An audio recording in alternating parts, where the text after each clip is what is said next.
Good evening, ladies and gentlemen. Thank you very much for coming to January Council. Happy New Year to you all. The fire procedure isn't up, but I'm sure you're in the unlikely that there is not going to be a practice this evening. But as you know, the procedure is to leave the room by either of the two doors and meet on the car park where you park probably this evening to the north of the building up the hill. Okay, thank you very much.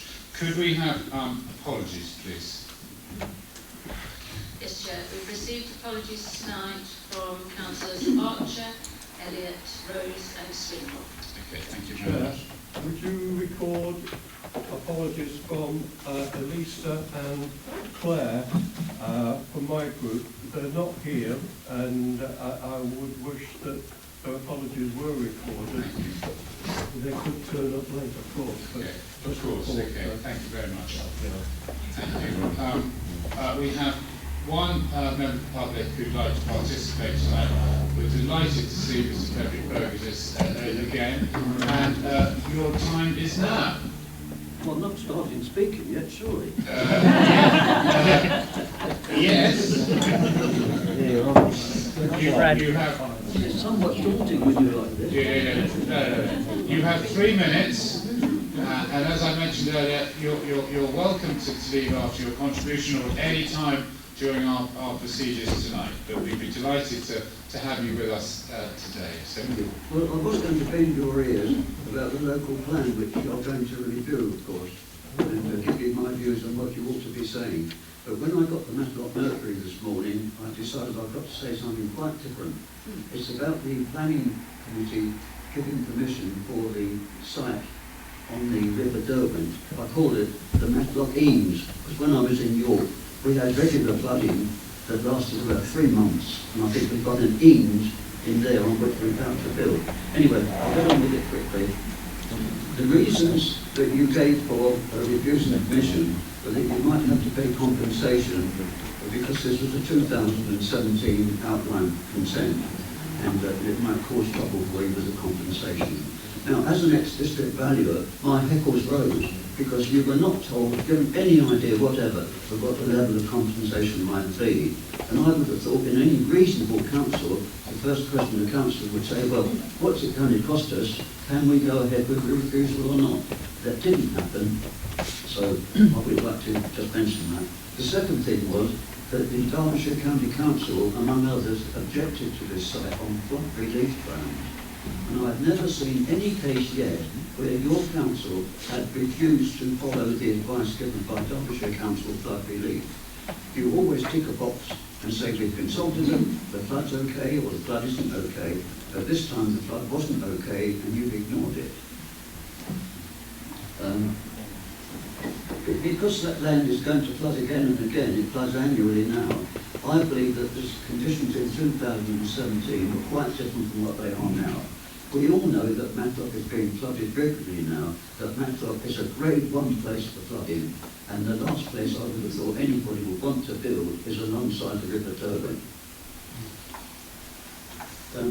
What I would like to suggest, I don't know if the council does this normally, but I think they ought to take this decision off the planning committee and take it to themselves and look carefully at what goes on in this site. I think that you need a very careful investigation by the flood relief people to give you much more information than you had. The whole site apparently was considered flood-free by using a drone. I mean, I shouldn't say what I really think, but to use a drone when you're supposed to go around digging on sites and taking levels as and when they occur.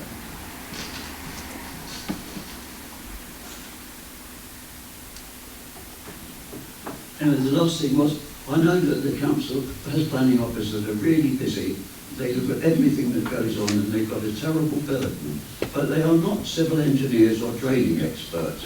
So when the councillors turn around and say we have to follow the advice we're given by the planning officers, I think in this particular case they should have said, can we get some better advice please from someone that's more used to dealing with flood and drainage.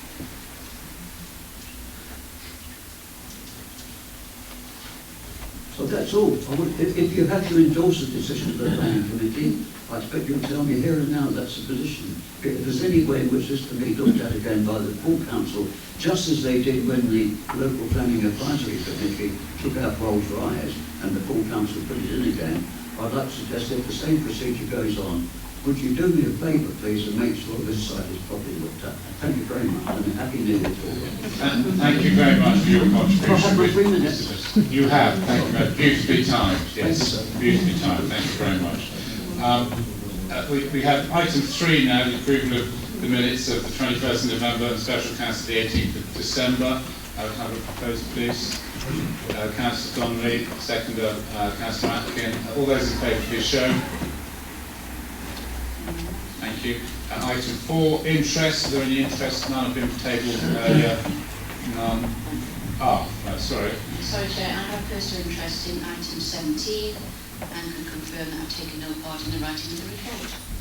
Okay, understood. Thank you very much. And with number 5, leaders' announcements. Councillor Purdy. Thank you, Chair. Well, Happy New Year, everyone. On Monday the 6th of January, I met with other Derbyshire leaders at County Hall when we dealt with a number of issues, but in particular with an item I had placed on the agenda for discussion and action, that being the floods in Derbyshire Dales in November 2019. After discussion, it was agreed that our first phase in our strategy to address the devastation of the floods was 1, to ideally identify the cost to local authorities as to the cost of the floods. Derbyshire County Council have already estimated something in the circa region of £20 million. 2, to write a joint Derbyshire leaders letter to the appropriate ministry and government to highlight the need for flood alleviation measures in the Derwent catchment area. I understand that Mike Ashworth has this in hand. My next step is to meet with our new MP Sarah Dines in respect of the flood and other Derbyshire Dales issues, and that meeting is fixed for the end of this month. You may recall in previous leaders' announcements I touched upon myself and Paul attending non-structural reform workshops under the heading of Derbyshire Authority, and we met on those workshops with Derbyshire leaders and chief executives and including Derby City. The workshops were run through PricewaterhouseCoopers, and you will of course see this item on your agenda paper tonight. At a meeting of the D2N2 subcommittee on the morning of Friday 10th of January at the Derbyshire Hotel, the question of committing Derbyshire authorities and including Derby City Authority to phase 2 of non-structural reform with PricewaterhouseCoopers was discussed at length by the leaders and chief executives, including Derby City and all the Derbyshire authorities. It ended up with a unanimous agreement by all Derbyshire Authority chief executives and leaders to recommend that we move to phase 2 of non-structural reform and the associated costs as outlined in your paper. Derby City gave their support in principle but wished to defer a final decision pending a piece of work they said that they needed to carry out. They support the matter in principle, as I say, and the question was asked of Councillor Lewis, what if Derby City drop out? And Councillor Lewis replied, we will find the monies for Derby City. I will speak to the debate on this matter, but would just remind you please of what I've just said, that all of the chief executives and leaders of Derbyshire are committed to moving on to phase 2 with the expectancy that Derby City will come on board. And it is hoped and trusted that all councils will now give their backing and support to this venture, which we believe will provide a positive statement and presentation to government on the special merits of Derbyshire, and that our model of collaborative working would be unique and a first for this country, but would also provide a suitable alternative for the people of Derbyshire and our authorities to the prospect of devolution.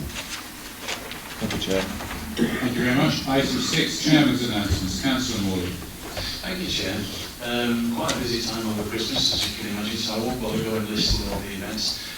What I would like to do, though, is just to remind colleagues that some time ago we refocused the role of the chair, so we've got a bit more inward looking at supporting people in the Derbyshire Dales, social enterprises, charities, individuals and so on.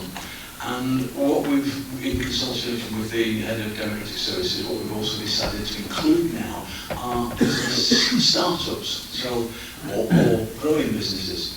So this is a plea to you, colleagues. If in your wards you have someone who's growing a business, or starting a business, or taking on more staff, or moving to bigger premises, and they feel that a bit of exposure by having photographs done with the chair, Derbyshire Dales, would be beneficial, please refer it to us, and we can take that up and push it onwards. So it's an additional service that the civic chair has now undertaken. So I'm asking colleagues to put people forward for that sort of support. Thank you, Chair. Thank you very much. Okay, item 7, we have our maiden speeches. So we have 3 members to make their maiden speech tonight. They're 3 minutes each, or up to 3 minutes each. And I'd like to ask Councillor Hughes first, please. Councillor Hughes. Thank you. Thank you for this opportunity to introduce myself. It's a bit late, and speak to Council on topics of my personal choosing. I thought I'd give you a quick biography and weave into that some thoughts I've had about becoming a councillor. After several years of doing this and that, after leaving university, I got stuck into what people call a career job, and I've spent the last quarter of a century working in a company that I part-own with colleagues who have become my close friends. We specialise in policy and strategy work in IT and telecommunications. We work with governments and businesses in the Middle East, Africa and Asia. When we started by working in the EU, we didn't need Brexit to enter these new markets, only some support from British embassies in those countries. I've brought up Brexit because that's the reason why I joined the Liberal Democrats, and so that's the reason why I'm here tonight. But starting with a national issue doesn't help in local elections, and the doorstep campaign was a rapid learning experience for me, both enjoyable and challenging.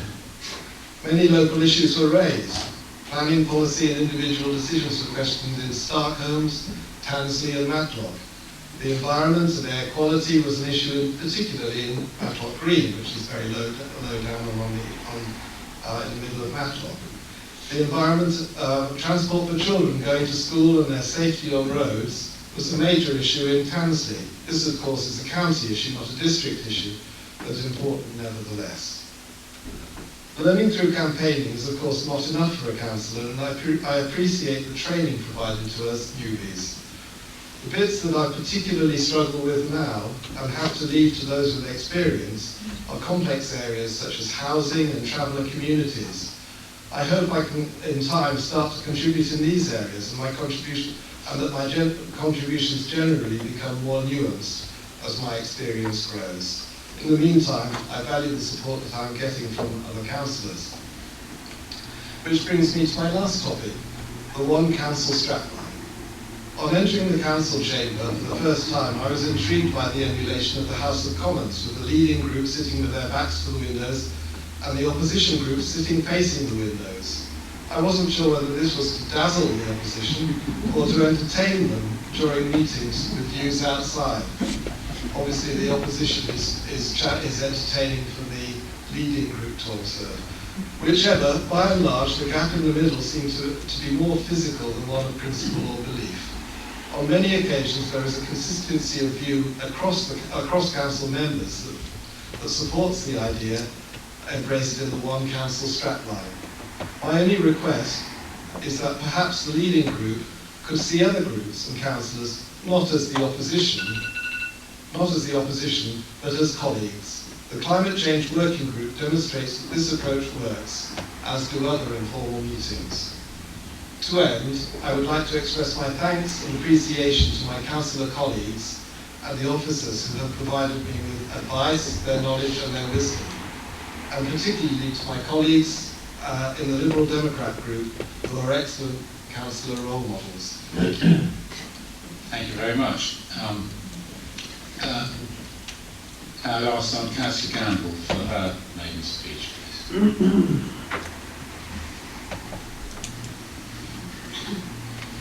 I'm afraid I don't have an impressive CV at all, I'm afraid, so I'll be talking about something else. So I would like to talk about something I think we must address as part of our action on climate change, which is humanity's relationship with nature. Humans have for centuries seen themselves as above and apart from nature. Most of the dominant religions explicitly gave a dominion over nature, which possibly helped them attain their popularity. For I think for the same period we have been somewhat afraid of nature. Little wonder centuries ago we could be at the mercy of bad harvests that could mean famine and death. No wonder we so enthusiastically embraced a culture like industrialisation that seemed to render nature unnecessary, where all our needs, including food and shelter, became a production line, something we could manufacture and control. Climate change is scary to a large extent because it has disturbed that complacency, and nature has come back to remind us it will not be forgotten about. We are all suddenly faced with the realisation that we need to include nature in our discourse and our decision making, and the more forward-thinking people are already moving in that direction. Councillor Allison recently sent me a BBC Sounds article. It was by a flood warden from Fish Lake, who in the wake of the flooding disaster wanted to find out why the flooding had happened. He did it in a genuinely open-minded and curious way I wish more policymakers would aspire to.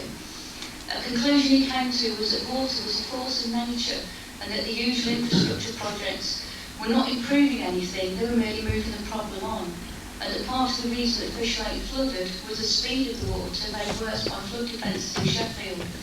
He sought opinion from a wide range of people, including researchers at Sheffield Hallam.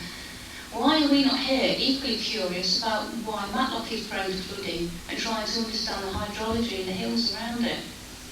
He wants to find natural solutions to the problem, and I think what really impressed me was despite the fact his own home being flooded, he still wants to see water as a friend, not an enemy, because nature can be our friend if we stop waging war on it. Improving and working with nature can pay dividends. Green energy, which some people say was a ludicrous idea that would be ridiculously expensive, is now the cheapest way of generating electricity. Councillor Chapman here is involved in a project where peatland has proved capable of slowing water movement by 20 minutes. Slowing water down is going to become central to flood strategy, and nature will play its part in this. The other thing that struck me about the BBC Sounds article was about how many of the projects being looked at involve the community. This not only finds solutions, but people empowerment. Connecting with nature in our district can be a way of connecting with our residents, many of which are not only passionate about our wildlife, but extremely knowledgeable. I believe the tree planting scheme on council land would be greeted with enthusiasm by our residents, and that many of them would welcome a chance to volunteer to help with it. I think many residents would like the opportunity to commemorate people or events with something like either a tree plaque or maybe, if we set it up, a commemorative webpage. Something that would raise revenue for future tree planting and rewilding schemes and relieve pressure on oversubscribed bench flat scheme. And if we decide to rewild verges, which I hope we will need to stop using toxic projects like glyphosate. Verges need to support wildlife, not just look pretty. Rewilding verges could help support wildlife decimated by intensive farms, which includes the fields around here. They may look green, but they support virtually no wildlife.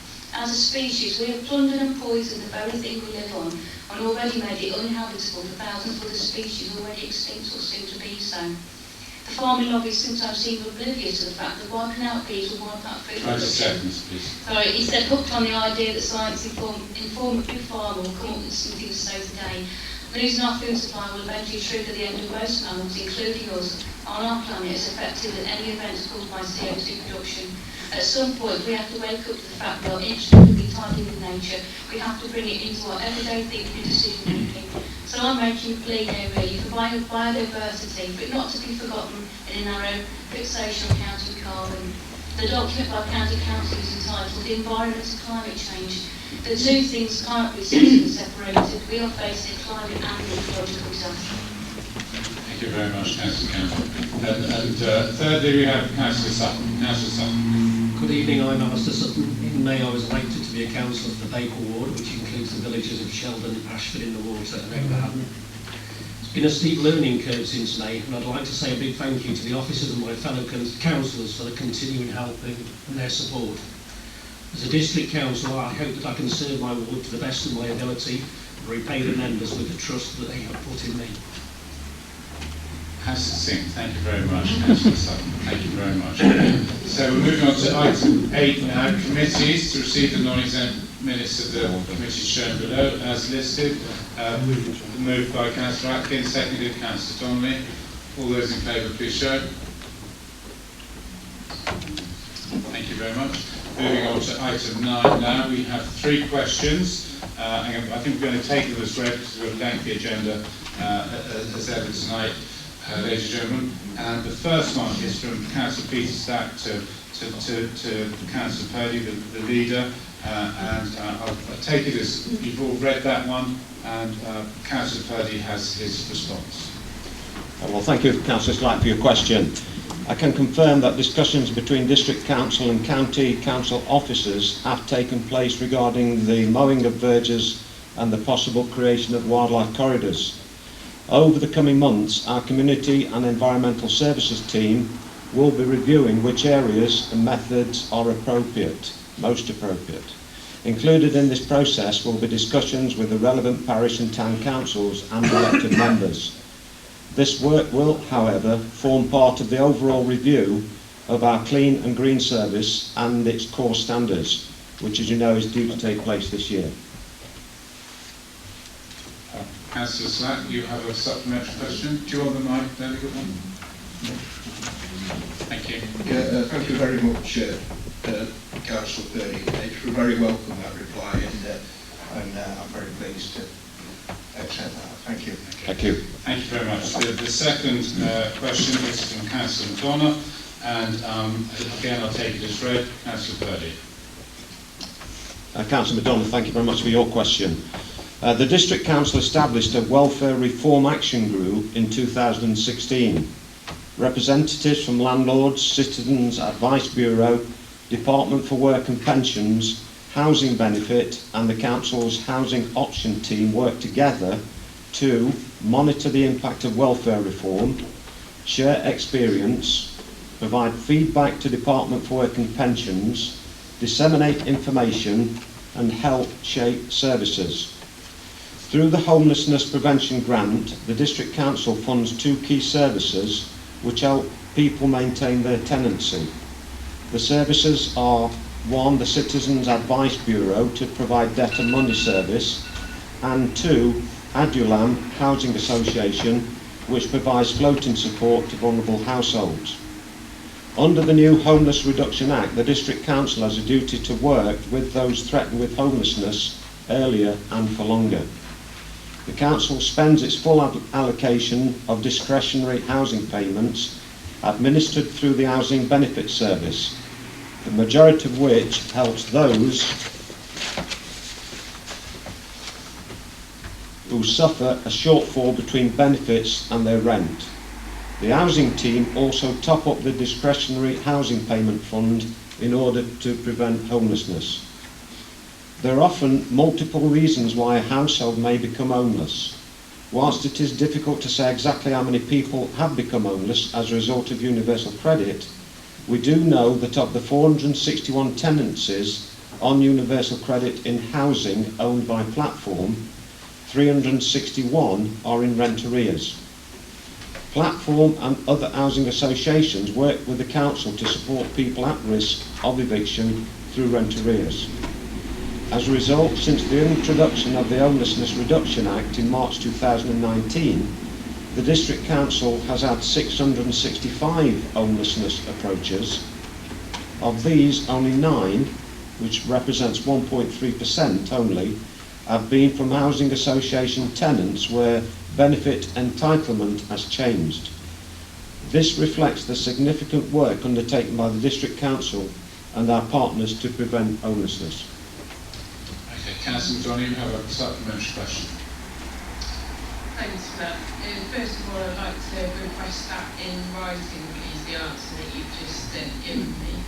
My supplementary question is, will our leader commit to reviewing these figures at regular 6-monthly intervals to identify any new trends? Thank you. Councillor Purdy. The answer is yes, and I will ensure that this written answer is sent out. Do all members want to see it? I get a nod. Thank you. Thank you very much. And the third question tonight is from Councillor Cruz to Councillor Purdy, and I'll take that as read as well. Councillor Purdy, your response. Councillor Cruz, thank you for your question. The Council, under direction from the Ministry of Housing, Communities and Local Government, now have a homelessness and rough sleeper strategy designed to alleviate rough sleeping. Not everyone approaching the authority as homeless falls within a group the council have to provide accommodation to, either on a temporary or permanent basis. Some will also choose living on the streets as a lifestyle choice.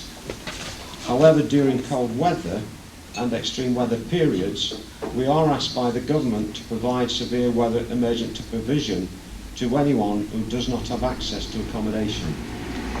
Here in the Dales, that will be an offer of bed and breakfast over the severe weather period. During the period of wet weather in November, the council provided emergency accommodation for 2 weeks and assisted one person to access accommodation during this period. Derbyshire Dales have applied for additional grant funds from the government to be able to offer this provision during the winter months, irrespective of the weather conditions. The housing team does all it can to stop someone sleeping rough and works tirelessly to resolve some very complex and complicated situations. As a further safety net, the District Council works in partnership with Derby City Mission for places at the Derby or Chesterfield night shelter should someone be threatened with sleeping rough and no alternative can be secured that night. Derbyshire District and Borough Council secured £250,000 to coordinate and provide a rough sleep outreach service, the Derbyshire Outreach Team. This new service commenced on the 1st of January this year and will operate until April 2021. Staff from this service visited areas known for us sleeping in the Derbyshire Dales on Wednesday 15th of January and engaged with one man in Matlock. Services and assistance in relation to health and housing were offered, and the team spent some time trying to persuade this person to access help, which was declined. The service will make regular contact to keep offering support. Following the introduction of the Homelessness Reduction Act in March 2018, the District Council have had 665 approaches of homelessness, with 441 of these leading to a full homelessness application. When a government advisor visited in September 2019, he commented that the council was achieving results in the top quartile in the country, with the majority of homelessness households assisted at the prevention stage. District and borough councils across Derbyshire have looked into the prospect of housing first and will continue to explore funding opportunities to bring this forward on a scale that would be a viable and long-term option. The government are committed to ending rough sleeping and homelessness and have committed an additional year of grant to that previously awarded. Derbyshire Dales received £90,285, the lowest allocation in Derbyshire.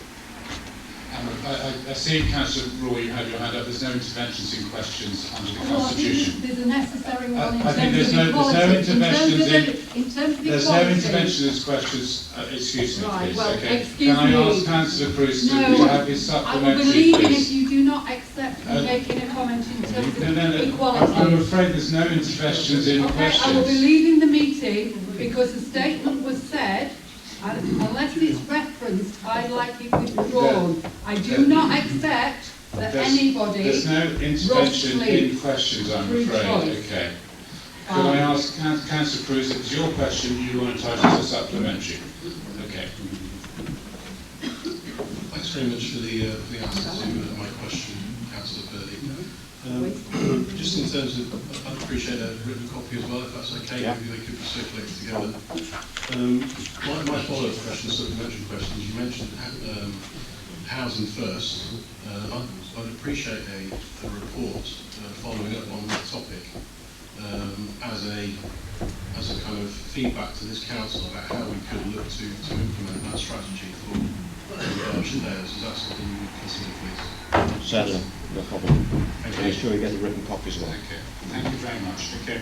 Moving on, thank you very much for your questions. Moving on to item 10. As you know, Steve, from your emails, motion A has been withdrawn. We now move to motion B, and I'd like Councillor O'Brien to introduce his motion, please. You have up to 7 minutes if you need it.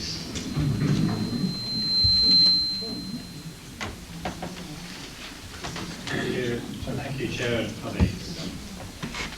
In case anyone's uncertain as to what glyphosate is, this is it. You see it in Roundup, of which it's the active component. It was manufactured originally by Monsanto, whose name you'll be familiar with, who were then taken over in 2018 by the German pharmaceutical giant Bayer. The International Agency for Research on Cancer is part of the World Health Organization. In 2015, and after extensive research, it concluded that glyphosate is probably carcinogenic to humans. Since then, numerous other studies have come to a similar conclusion. They include research in Thailand, which found that glyphosate exposure induced the growth of breast cancer cells, and most recently by the University of Washington in the USA, which found that exposure increased the risk of cancer by 41%. A couple of years ago, the European Union considered a proposal to ban the use of glyphosate. Germany objected, coinciding with the acquisition of Monsanto by Bayer.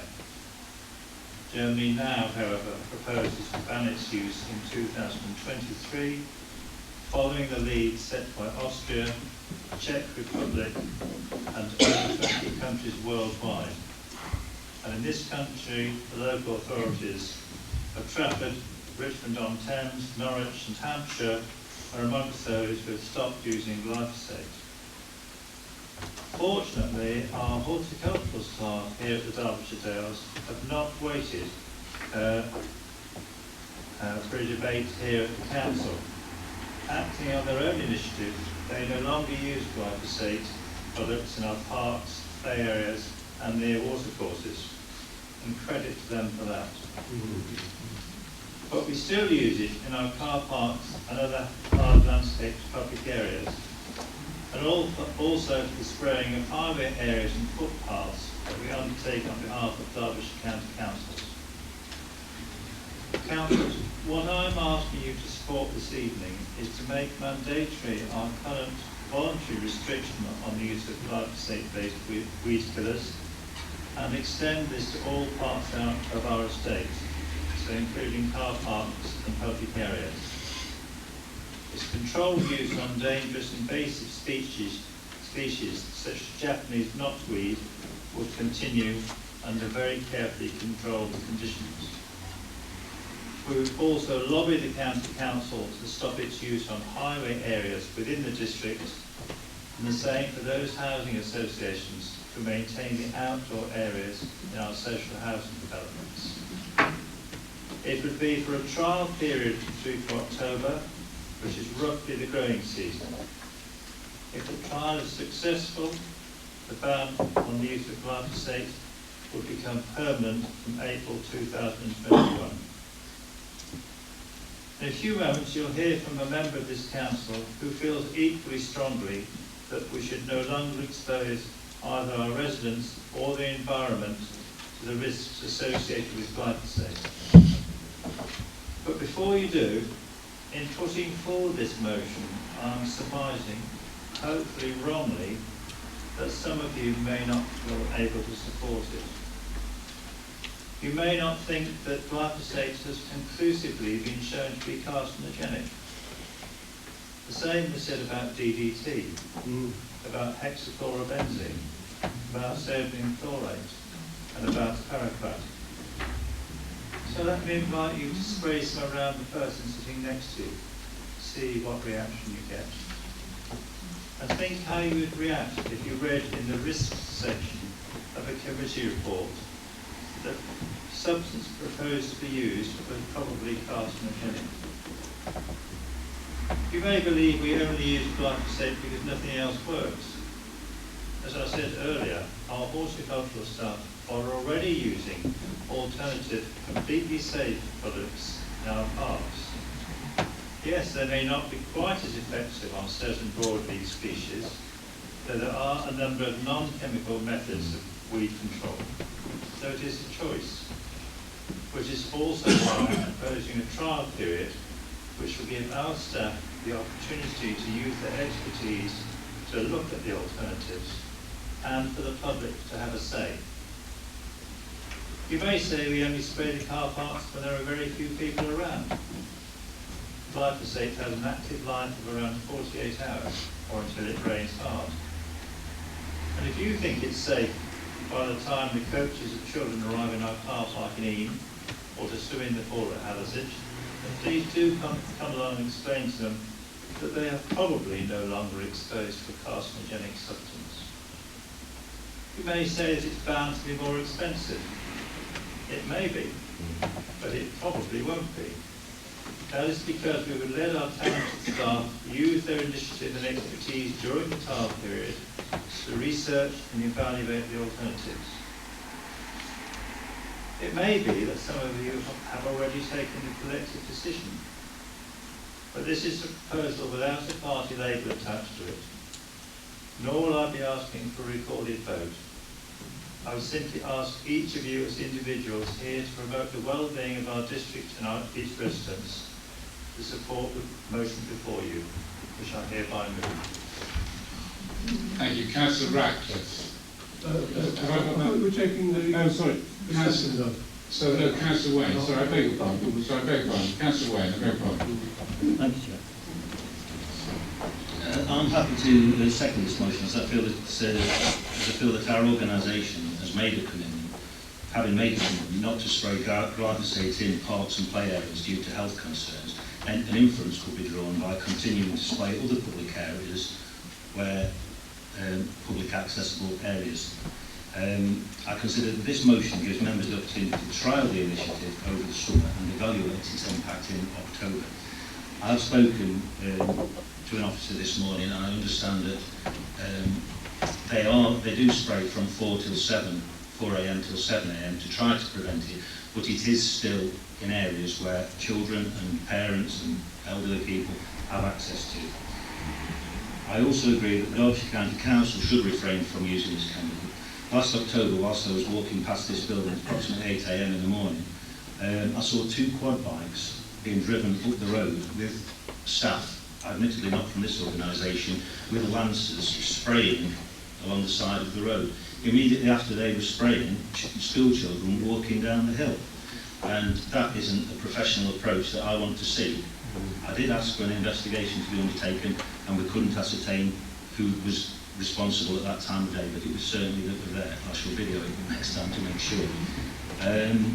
Finally, one of the linked side effects of glyphosate is non-Hodgkin's lymphoma, and unfortunately that caused my father to have to give up work because he got non-Hodgkin's lymphoma at the age of 58, and it wrecked the rest of his life. So it's an awful illness, and I therefore have no hesitation in supporting any safety measures that we can put in place to protect our communities from this risk. Thank you. Thank you. Sorry. Now, Councillor Ratcliffe, please. Thank you, Chair. You've just heard 2 very robust speeches there as to the reasons why we should not be using this project. Just let me reiterate, if I may, in supporting this motion and asking you to come along with us and vote to adopt it. Glyphosate is a non-selective herbicide, meaning it will kill most plants. And despite claims from the manufacturers that it rapidly becomes inactive in the soil, the chemical is very persistent in colder seasonal climates like ours for up to 3 years. Its use as a commonly available product called Roundup has now been shown in an American court case to have had a probable cause as a carcinogen.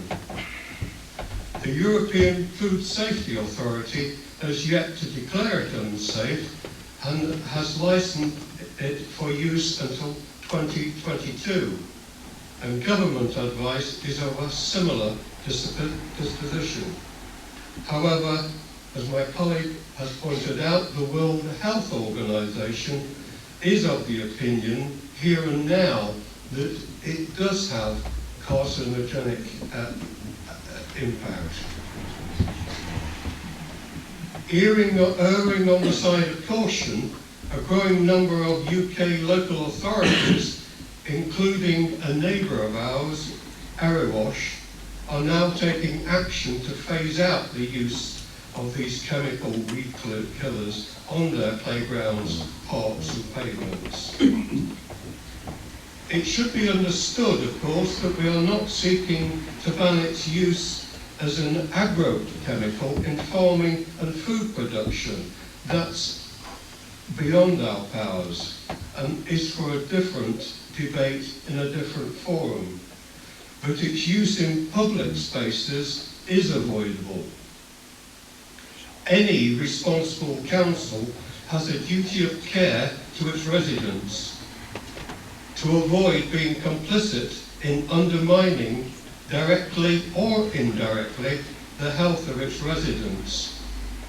The growing evidence against the continued use of glyphosates as weed killers cannot be taken lightly, and we should be duty, if not morally bound, to seek alternatives. And there is no greater incentive for action than our protection of the health and well-being of our communities. Councillor Hughes. Thank you, Chair. It's a request, perhaps, more than a statement. If this motion is passed, could, and I assume that if it is passed, there will be an announcement in the press and perhaps on the social media about it. Could subsequently advice be provided to other landowners about alternatives to the use of glyphosate? Because I think there's a lack of knowledge about the use of the alternatives in the community, and there are lots of gardens and other areas within Derbyshire Dales that may be using glyphosate and may benefit from the advice that the council officers can give. Thank you very much. Councillor Martin Burford. Thank you, Chair. I'd like to wholeheartedly endorse this excellent motion from Councillor O'Brien.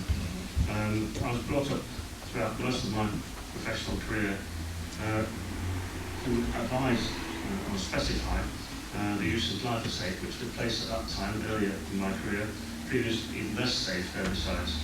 So I've always believed it to be fairly safe until these revelations came to light. But I don't want to say any more because obviously other members have said or explained the reasons why this herbicide is no longer considered safe. But I think advice is probably needed from officers of this council, assuming the motion is passed tonight, to contractors who may work for the council, who may be working in the public realm within the district. And also even to the residents, because obviously these herbicides are freely available. I know Roundup is one of the trade names, but it's also been called tumbleweed in the past as well. So I think as it's freely available, I think we need to provide advice to residents. I think it's our responsibility to do that. So can I also finally say that if any councillors are wishing to oppose this motion tonight, I think they ought to explain the reasons why. Because it's like the most important motion I think needs to be carried by this council. Councillor Slack. Thank you, Chair. Yes, I fully support this, Chair. I've been in horticulture all my life, and I've seen too many friends of mine suffering from breathing problems, and quite a few have died early, so I can't honestly put it down to that, but it's a coincidence that many people in horticulture have died early from spraying, of all kinds of spraying. I think we're realising nowadays that what we've been doing in the past, we haven't really been doing it right. We've done enough research into these things, and now it's all coming home to light, unfortunately. So I fully support this. I won't speak too long because there's too many people to speak. I fully support this, Chair, and I hope everyone does. Thank you, Chair. Councillor Chapman.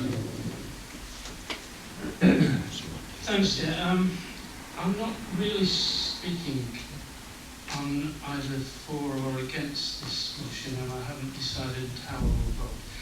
I'm voting, and can I say I'm voting from a position of knowledge because I'm a qualified agronomist and I'm qualified to advise on the use of agrochemicals. I feel there are one or two, I'm not trying to put down an argument, but I feel there are one or two misleading comments that have been made tonight about Roundup. I'll address the probably carcinogenic part first. Yes, the IACR did state in 2015 that glyphosate, acetaldehyde acid salt of glyphosate, was probably carcinogenic. They have since made statements that they are uncertain, and the European Food Standards Agency have actually come out and said that they don't think it poses a risk. On your point, Steve, with the non, as you see, I'm not reading from notes because I've just got this from what you've been saying. The non-Hodgkin lymphoma is known to affect something like 20 people in every 100,000, and the 41% that Peter referred to is actually allied to non-Hodgkin lymphoma. And the incidence of non-Hodgkin lymphoma over the last 20 years, even though the use of glyphosate has expanded exponentially in its usage, they have stayed the same. So that I would just like to point out that that isn't automatically attributable to Roundup. Peter's statement on people having breathing difficulties, that wouldn't be how overexposure to Roundup would work. And I'll give you the reason. The method, the modus operandi of glyphosate is it works on something called the shikimic acid pathway, which is proven not to have any effect on humans or animals. It affects only plants. And effectively what Roundup does is it complexes the nutrients at the point of source in the root area and starves the plant to death, basically. So it's not anything that, it's not poison, it's not designed to destroy cells. It's designed so that it will prevent the plant from taking up nutrients. That's why when you spray with Roundup, it takes 2-3 weeks before you see anything start to happen, because it's literally starving to death. So I'm not arguing against it, but I did want to redress some actual factual information about how Roundup works, so that we get a little bit of balance to the argument. Thank you. Councillor Purdy. Thank you, Chair. Well, there are conflicting opinions and even national different opinions on this, and I think that what I'm going to say to my members, I think it is a moral issue, and I think it's best that we have a free vote. I think there's a conscience issue here as to whether you feel that you should go with this motion or not. Yes, I've read the account of the carcinogenic claim in USA. I think it's awfully difficult for this motion to be carried in the framework that it's been put. I think if we'd been allowed some leeway to start at an end date, say the end of October forward, that would have been better. But I think the conflicting evidence and information gives us no grounds for concrete evidence, and I think that it's important that we get some national guidance as well on this. So I'm still struggling with whether to go with this, because I think it's going to put our authority in a very difficult position. We've got no alternative, I'm told, and therefore, you know, there are lots of requests by members, particularly in the Matlock area, that there's too many weeds, and so if we don't use this, what is the alternative? So I'm going to leave it to our members to a free vote on this. Councillor Pauly. Yeah, I came in here thinking, yes, definitely I'm going to support this, and I still would like to support it, but I'd like to have some advice on our legal situation. If we go out as a body saying that we're not going to use it because, and it hasn't actually been proven, where are we putting ourselves? Lee. Thank you, through you, Chair. I think at the moment, being that there's no proof from us, or no specific proof, especially from the European agency, that this is a danger, we are not committing any liability or any liability, because on the evidence that we have at the moment, it's not causing any significant damage. However, if it later turned out it was banned and we continued to use it, that's when it would be liable. But at the moment, as there is no clear position on whether or not this is dangerous, I would say that we are not liable for any damages at this present moment in time. Just so what you're saying is if we went ahead and supported the motion, we wouldn't be putting ourselves into any difficulties. If we didn't go ahead, we might be. I wouldn't put it that clearly at the moment in time when the position is not clear on whether or not this product is causing damage to anyone. We cannot be held liable because at the moment, as far as on the information, we have not been negligent because we are, I'm trying to put this in a clearer way, we're not negligent because we have not got contrary evidence to say that we're doing something wrong. Okay, thank you. I'm trying to put that as easy as I can. Councillor Fitton. Thank you, Chair. Well, I wasn't really going to speak on this tonight because I'm not an expert, but I was greatly impressed with Councillor O'Brien's speech and motion, and I think he covered a lot of points, and I was also thankful for Councillor Chapman for giving a balanced argument as a professional, and I must admit it went straight over my head, but there we go.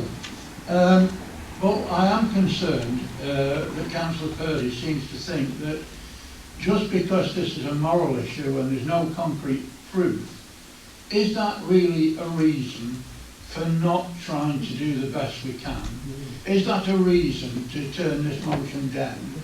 We're not asking for the earth, we're asking to protect it, and we're asking to protect the local environment. And if there's a slightest of a chance that we can do something and improve it, don't let us be afraid of what may happen and whether we're liable and whether we're negligent or whatever. If we've got a chance to do something positive, even if it's minuscule, let's try and do it. Councillor Bull. Yes, thank you, Chair. I again, as my colleagues just said across the way, it's very, very over the head as regards all the technical terms. As Councillor O'Brien did actually state at the beginning, that our Green and Clean team have actually started using a different form of weed killer on play areas and the likes, and this is down to the road. What I would like is, could we actually ask the head of services as regards the Green and Clean team to how we hold the products, to how, what condition if we went into this trial as regards, how we use it and what we've got already in store, because I take it that that's possibly the grounds of costing, because are we going to be left with that lying around at the time? Actually, happy to answer that. Yes, Chair, I'll answer the best I can. Just to be clear, our staff don't use glyphosate, we don't use other forms of weed killer. We do hand weeding generally in terms of removal. When I say we don't use glyphosate, we don't use it as a spray. What we do have is a number of staff that are trained to inject things like Japanese knotweed, so such as Councillor O'Brien was talking about earlier. That's a very controlled manner in which we deliver the chemical.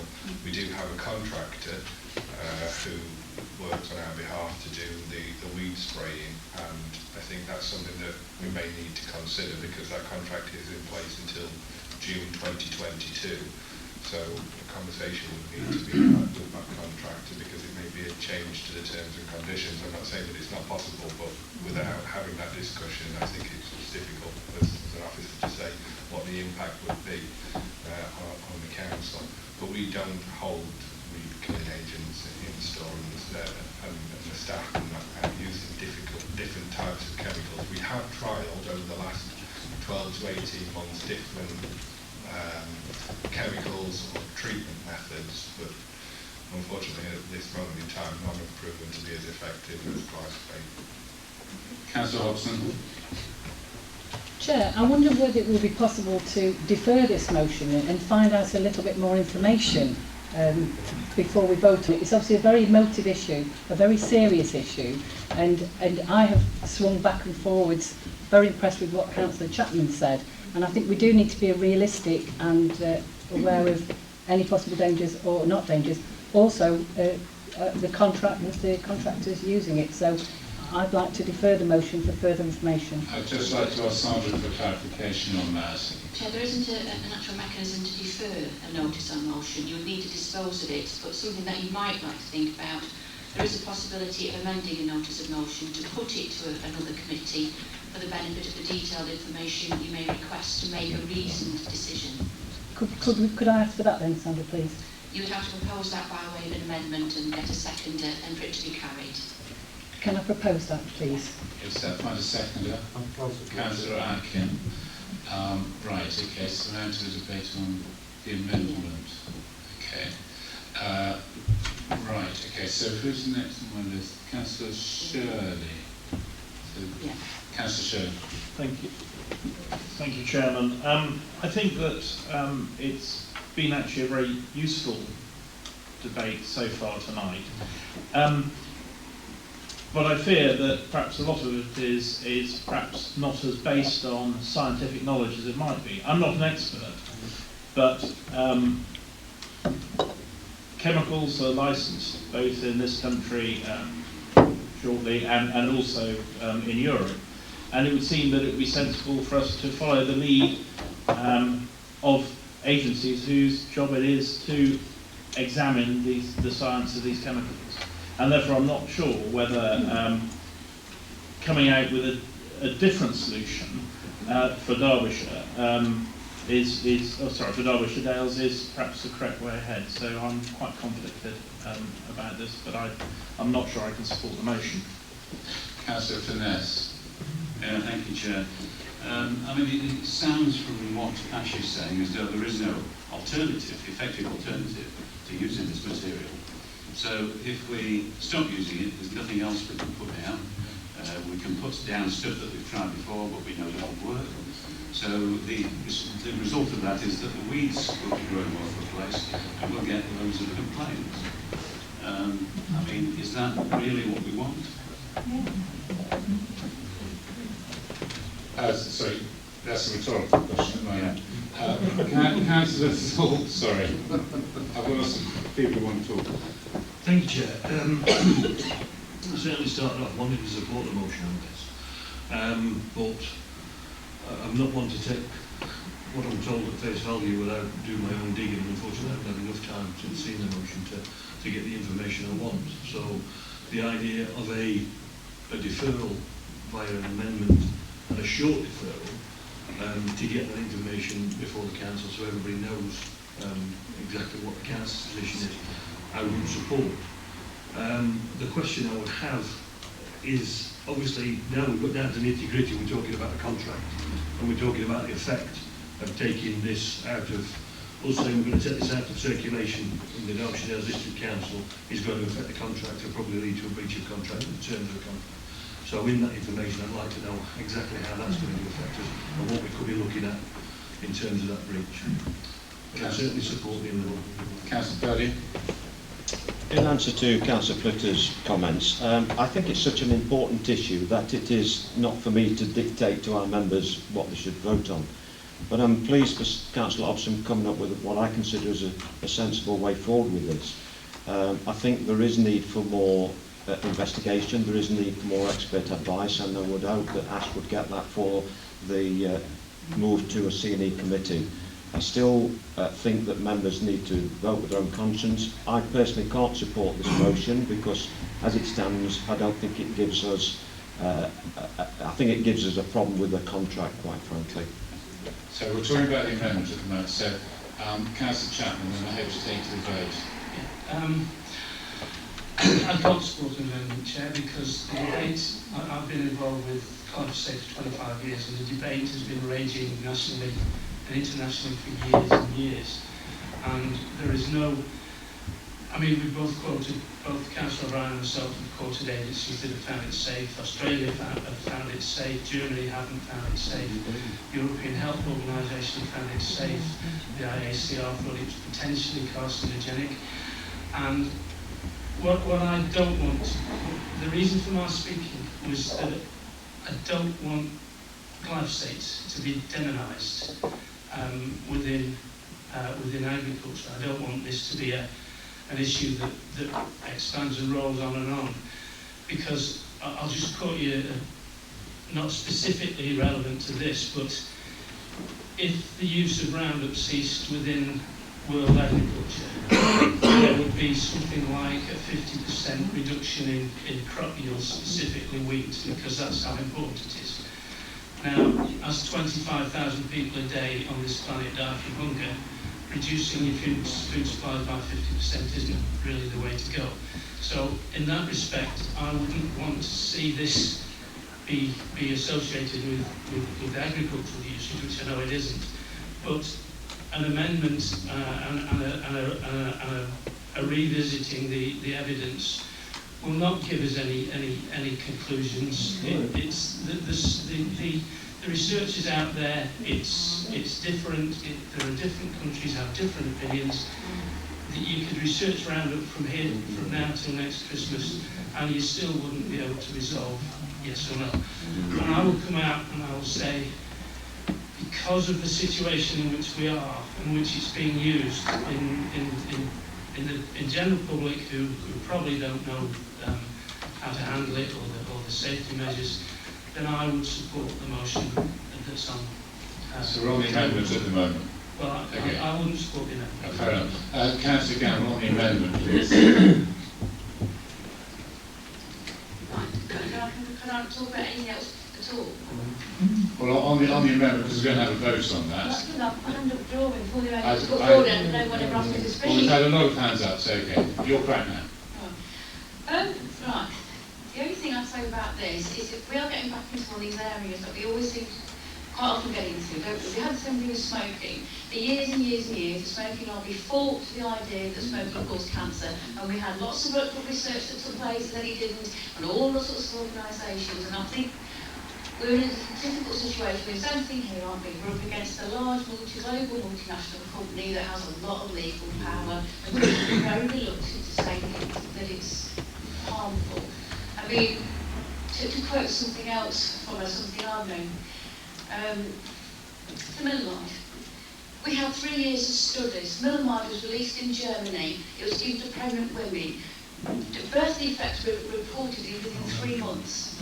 It was sent over here, and still. Point of order, Chair. It's not relevant. I think we're on the What I'm saying is, say. you know, at the end of the day, we don't know what's going to happen with glyphosate. Glyphosate could very easily. This is just a company that's fighting this, and it's still the legalities catch up, if you like, with the science. There was a lot of science. The right point is that glyphosate does cause problems. I read an article of somebody keeps bees, who sends bees into orchards. He thinks glyphosate used there is harming bees. There are beekeepers who think that glyphosate is harmful near negatives.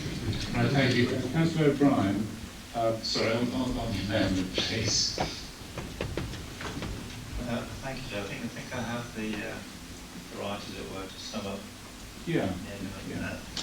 The amendment. So on the amendment, yeah. First, I'd like to thank Councillor Chapman for having a perceptive resume of the issue there. I think to say, though, that agencies and... So sorry, just for clarification, this is against the amendment, then we're going to go back to... I'm summing up the points that have been made. Fine, okay, on the amendment, yeah. Just to say that it should be deferred to look at the contractual implications, I think is probably unhelpful. My understanding of the contract doesn't specify the use of glyphosate. It is a more straightforward contract about the control of weeds. And there are other herbicides that are capable of controlling weeds.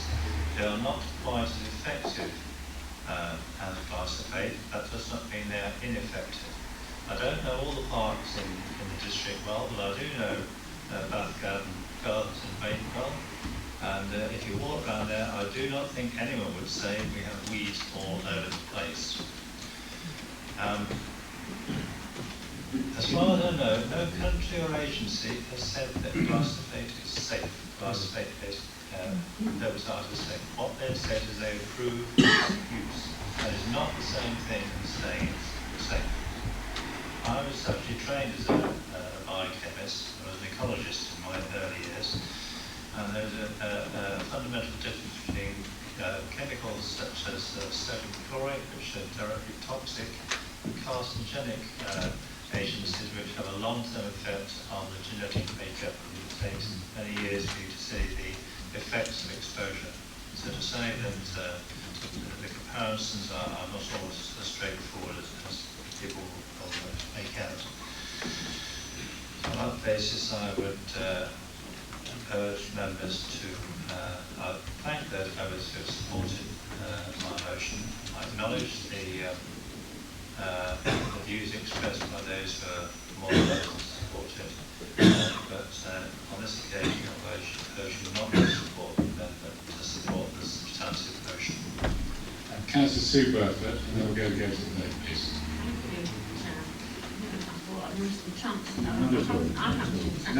Never miss you out, Sue. On this one, and I've got very little to say, except that I absolutely appreciate what Councillor Chapman said, and also what Councillor O'Brien said as experts.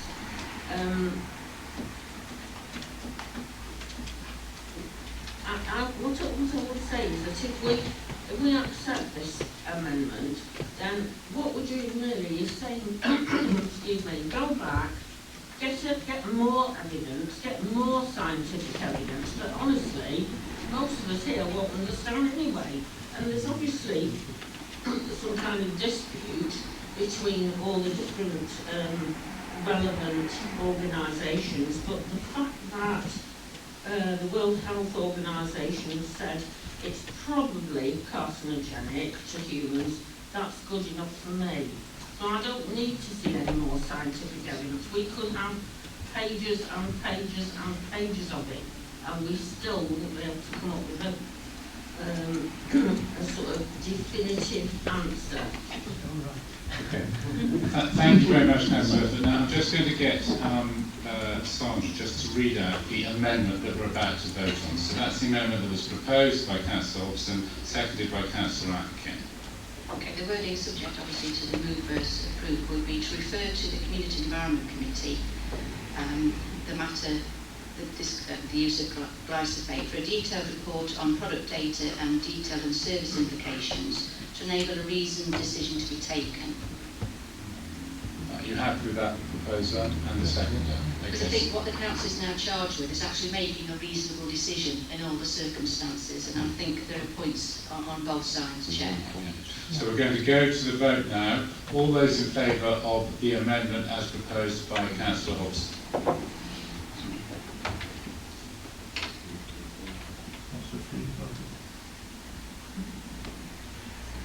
17, Chair. All those against, hands up please.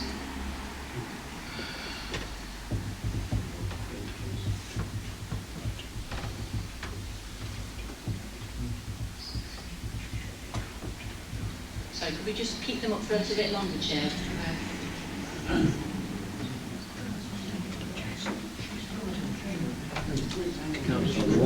Excuse me, Councillor Hall can't vote on this because she left while the debate was on. Sorry, sir. I've been listening to the It doesn't matter if you listen to it, I've only worked in the chamber, sorry. I've listened to the debate. Sorry, worked in the chamber. Can I just give serious advice on a member of the council voting when they clearly haven't been in the council chamber during the debate? I'd strongly advise that member to abstain. Thank you. What are the numbers now?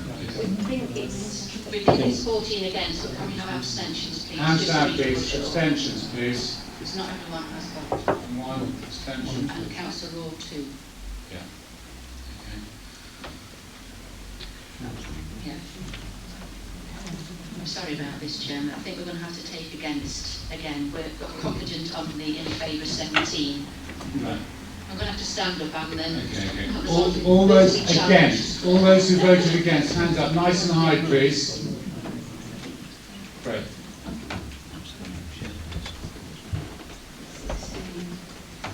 All hands down, please, and all the abstentions, please. I think there were two, obviously. Yeah. Councillor Hughes. So confident there, Chair. It's 17 in favour with 16 against and 2 abstentions. Okay, so the amendment is therefore carried, and then... it therefore becomes a substantive motion. It displaces the notice of motion on the table, and we take a vote again to put it into place. So all those in favour now of the substantive motion, which is exactly the same wording as the amendment. Okay, hands up in favour.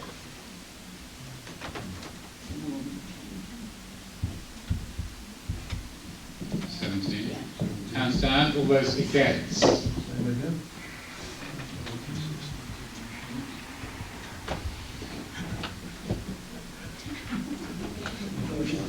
Hands down. Hands down, and abstentions again. Thank you very much. Thank you. That is carried then. Okay, thank you very much. That was a good debate. Thank you very much, members. We now move on to item 11, which is the Climate Change Working Group Year 1 Action Plan. I'm going to ask Tim Braun to introduce that, please. Item 11. Thank you, Chair. Well, this item is down as a report from me as the Head of Regulatory Services. In actual fact, all I'm going to be doing is reporting the work that the Climate Change Action Group that Councillor Hughes referred to earlier has been doing in order to set forward a first-year action plan for the things that they think the Council should do in order to begin to tackle the climate change emergency that we declared on in May. You may remember that the Council has previously agreed 4 priority areas for work, and those are reflected in the recommendations before you. What I'm actually going to do with this agreement is ask Councillor Chapman to speak to those items, if I may. And all I was going to add in the meantime was that at the end of the report I talk about the county-wide Climate Change Action Officer Group that sits, and I said I'd give a verbal update in respect of the meeting that took place on the 14th, 2 days ago. That meeting was very productive, and it's actually agreed that a report will be going to the next meeting of the Derbyshire Chief Executives Group, which meets a week on Friday, a week tomorrow, and we'll look and make recommendations in respect of resources to be allocated across the county and how they might be paid for, and a county-wide means of engaging with the public as well. It's not appropriate to give them detail on that at this stage, because that report hasn't been given to the Chief Executives yet. But I wanted to make members aware that that matter is being dealt with some urgency at that level. Councillor Chapman, would it be okay if I pass it on? Councillor Chapman, please. Seems a little bit ironic talking about round at 1 minute climate change the next. Right, what I'd like to stress to people is that the motion that was passed was for looking at climate change 2030 within the Derbyshire Dales District Council. And that's what we've concentrated our efforts on. Initially we produced what was, and you've all got this copy of this somewhere if you've kept it, and that was a route map. And it was basically, it started off as our aspirations and a means of achieving them, and that took us into various areas. I'll just put a few, obviously transport, including residence transport, including staff transport, leading the way in climate change, protecting the district. And from this route map, we then define things down into 4 main areas, which are in your report: transport, estates, planning policy, and it's on mine. And housing, which we changed to council-owned buildings. Well, sorry, that's the estates part.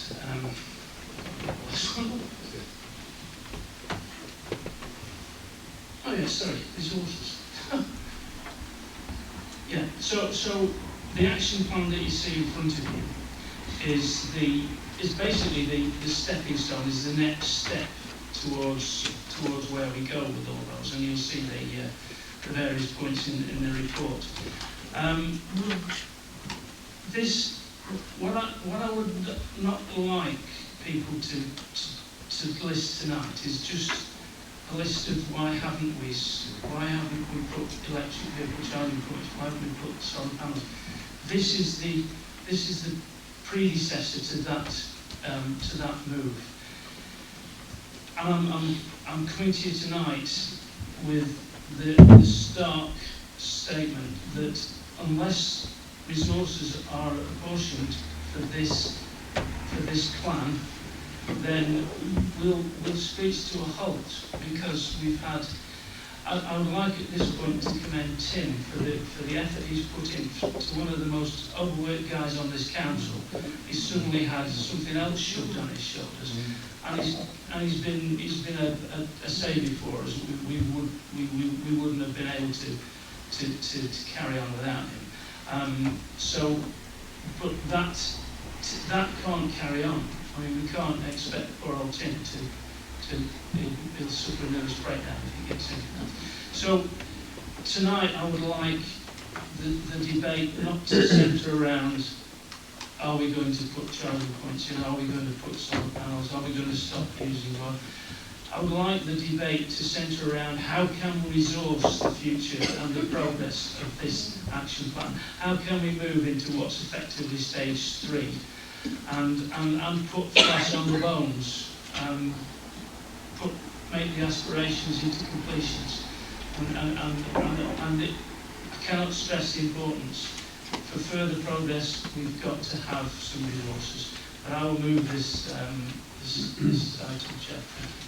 Councillor Finesse. Yeah, thank you, Chair. Yes, I'd like to second the recommendation that this action plan be approved. I'm not on this working group, but I am a member of the working group we just set up at the Pictish National Park. Dave as well is on it. There are 7 members of us, together with officers, sort of working on this. And I'd be very pleased if we could use what Dave has done here and what the working group have done as a blueprint, because it's been fantastic. And I'm certainly going to ask Dave if he'll chair that group at Pictish Park, and if he will, I'll propose him for it. But it is a fantastic piece of work that's been done here, and I think we can be. There's not a lot we can do on a small district council, but we can set ourselves as a good example to others. Yeah. Thanks. Councillor Martin Burford. Thank you, Chair. I appreciate what Councillor Chapman and certainly Councillor Finesse as well have said just now about the aspirations in this document. But I do quite honestly find the report quite disappointing. It's obviously okay as far as it goes as aspiration, but I think it shows a lack of commitment to urgent and easy actions by the end of March, which is what we were promised, if you remember, 8 months ago. And we're talking about an emergency. I think if this was in Australia now, they probably would be very keen to take some urgent action, because it would definitely be an emergency. And because it's not so tangible to us, we don't perhaps see it quite in the same way. But the main debate seems to be about staff resources. When we're discussing later on the agenda, the appointment of a corporate director at a cost of over £100,000 in total. Surely resources have to be found or procured as soon as possible to head the council's corporate response to such an emergency. And that was echo all previous commitments of this council when we talked about climate change in the past. Also, there appears to be no serious commitment to involving and engaging with the local community and relevant groups, for instance, our local citizens' jury or assembly, from which committed professional help could be procured and expertise utilised. I hope this may change in the near future. I think another aspect that needs to be worked on is an early review of the local plans, somebody said earlier tonight. I think that's urgently needed to take account of climate change implications for this council and this district. Another omission is the contribution of agriculture to global warming and carbon emissions, especially here in Derbyshire Dales as a rural council. Obviously, dialogue and collaboration with the farming community should be a priority. A further failure in this report, I think, is the absence of any consideration of the district council's capital investments in fossil fuel companies, and also, of course, the county council applies to them as well. and an aim to divert our funds away from them and perhaps towards more environmentally ethical industries, for instance solar or wind generation technology. Another point, another priority actions are proposed in the report on transport, estates, planning policy and housing. I'm rather shocked though that estates is now restricted to council-owned buildings and therefore excludes the grounds around them and public open space in parks, for instance. I think that is inexplicable because there's a desperate need for more diversity and sustainability in tree and floral planting. For instance, Hawley's Park is very staid these days and urgently needs an upgrade for something more sustainable. Housing also should be mandatory on our, it should be mandatory on our social housing partners, e.g. platform, to prioritise climate change initiatives in their day-to-day management, and especially grounds maintenance and in any new developments. As regards estates, a current example is Matlock in Bloom's initiative. We've actually put aside £500 from our limited funds to buy and plant with volunteer help native trees and shrubs to enhance some of the lone grass, or I would call landscape desert, at the Art Leisure Centre. I hope the council will agree, but no response. I have no response after 10 days or so, and time is obviously getting short in terms of the planting season. I'm aware that this council rarely plants any trees at all, and the Derbyshire County Council have always, in my experience, resisted highway tree planting, for instance. Now, this is something that was touched on by Councillor Gamble earlier. So, in conclusion then, obviously this is okay as far as it goes, but it's not specific enough in terms of tangible, achievable gains or initiatives. Something should have been earmarked for implementation, not in 6 months, 9 months, 12 months' time, but now. This report is sadly lacks ambition in light of our ongoing climate crisis. Thank you very much. I'll ask Councillor Chapman to address all those issues later at the end. Councillor Slack. Thank you, Chair. Yes, I thank Councillor Chapman and Tim Braun and all the committee for the work they're doing on the climate change group. I understand Martin's frustration. I do very much so. We see now this world, it's all David Attenborough this morning on television explaining that we're coming to a critical stage. I think climate change is our most priority on this council, really. It's a most priority of all, and we should, any resources we can put to it, we should put to climate change, even if it's at the expense of some other expenditure. Also, I believe that local government councils that have declared climate change action should band together and should approach the government for a 1% increase on council tax, and that could be then ring-fenced to climate change. We desperately need money. Without resources, without money, we can't do anything. And if we fail, we're failing the people, the young generation, the next generation, we're failing them. So I ask the council tonight to support David and his team and look to getting more expenditure for the project. Thank you, Chair. Councillor Hughes. Thank you, Chair. I'd reiterate what David said in the case of the need for resources. There is a desperate need for resources in this case, and it's cross-functional, so it spans the whole of the council. So officers across the council need to consider the impact on their areas of climate change and what they can do to mitigate it. So the resources, but it needs coordination. And coordination, I understand with the new director proposed later on, this post could be a coordinating post for climate change actions. And that may very well be the right way to go. If they can then pull in resources from across the council to direct, to provide changes to the way in which services are provided and the infrastructure is managed to mitigate climate change and to reduce emissions. And then the other option is to work with the county council and to use county council officers to support us. And I think that there is a role for that because they can provide the specialist input, but because it's cross-functional, the input is going to have to come from individual officers within this council as well. and it will need to be coordinated by a senior officer in the council. Thank you. Councillor Purdy. Well, I agree with Councillor Hughes. Can I say that there is collaborative working, there is urgent meetings. Only last week I told you we met at Derbyshire Hotel. Climate change was high on the agenda. I think you'll find a paper coming soon about officer resource. Of course it will mean a contribution from this authority, but it shows from the report from Councillor Chapman that officer resource is absolutely vital. We all accept the urgency of this debate. We all need to do more. We are dependent, though, on our ministers in government. That's another reason for seeing the new MP. That is another item to discuss with her and press on government. And so I accept the interim report from Councillor Chapman in the knowledge that the team are working hard as they can to bring on the next action report, which I hope you'll find acceptable. Councillor Flitter. Thank you, Chair. Well, out of respect to Councillor Chapman, I'm just going to use the word that Councillor Burfoot used in saying that when I read this report, I was just disappointed, because I expected more from it than this, quite honestly. But I understand, and I can see where the team is coming from, because the resources to put this in action is important. But I also want to remind you that it is councillors around these tables tonight that set council policy. And council policy has got to have the political will. And that's where everybody should be on board. If that happens, then we set our priorities and the staff resourcing is put into that.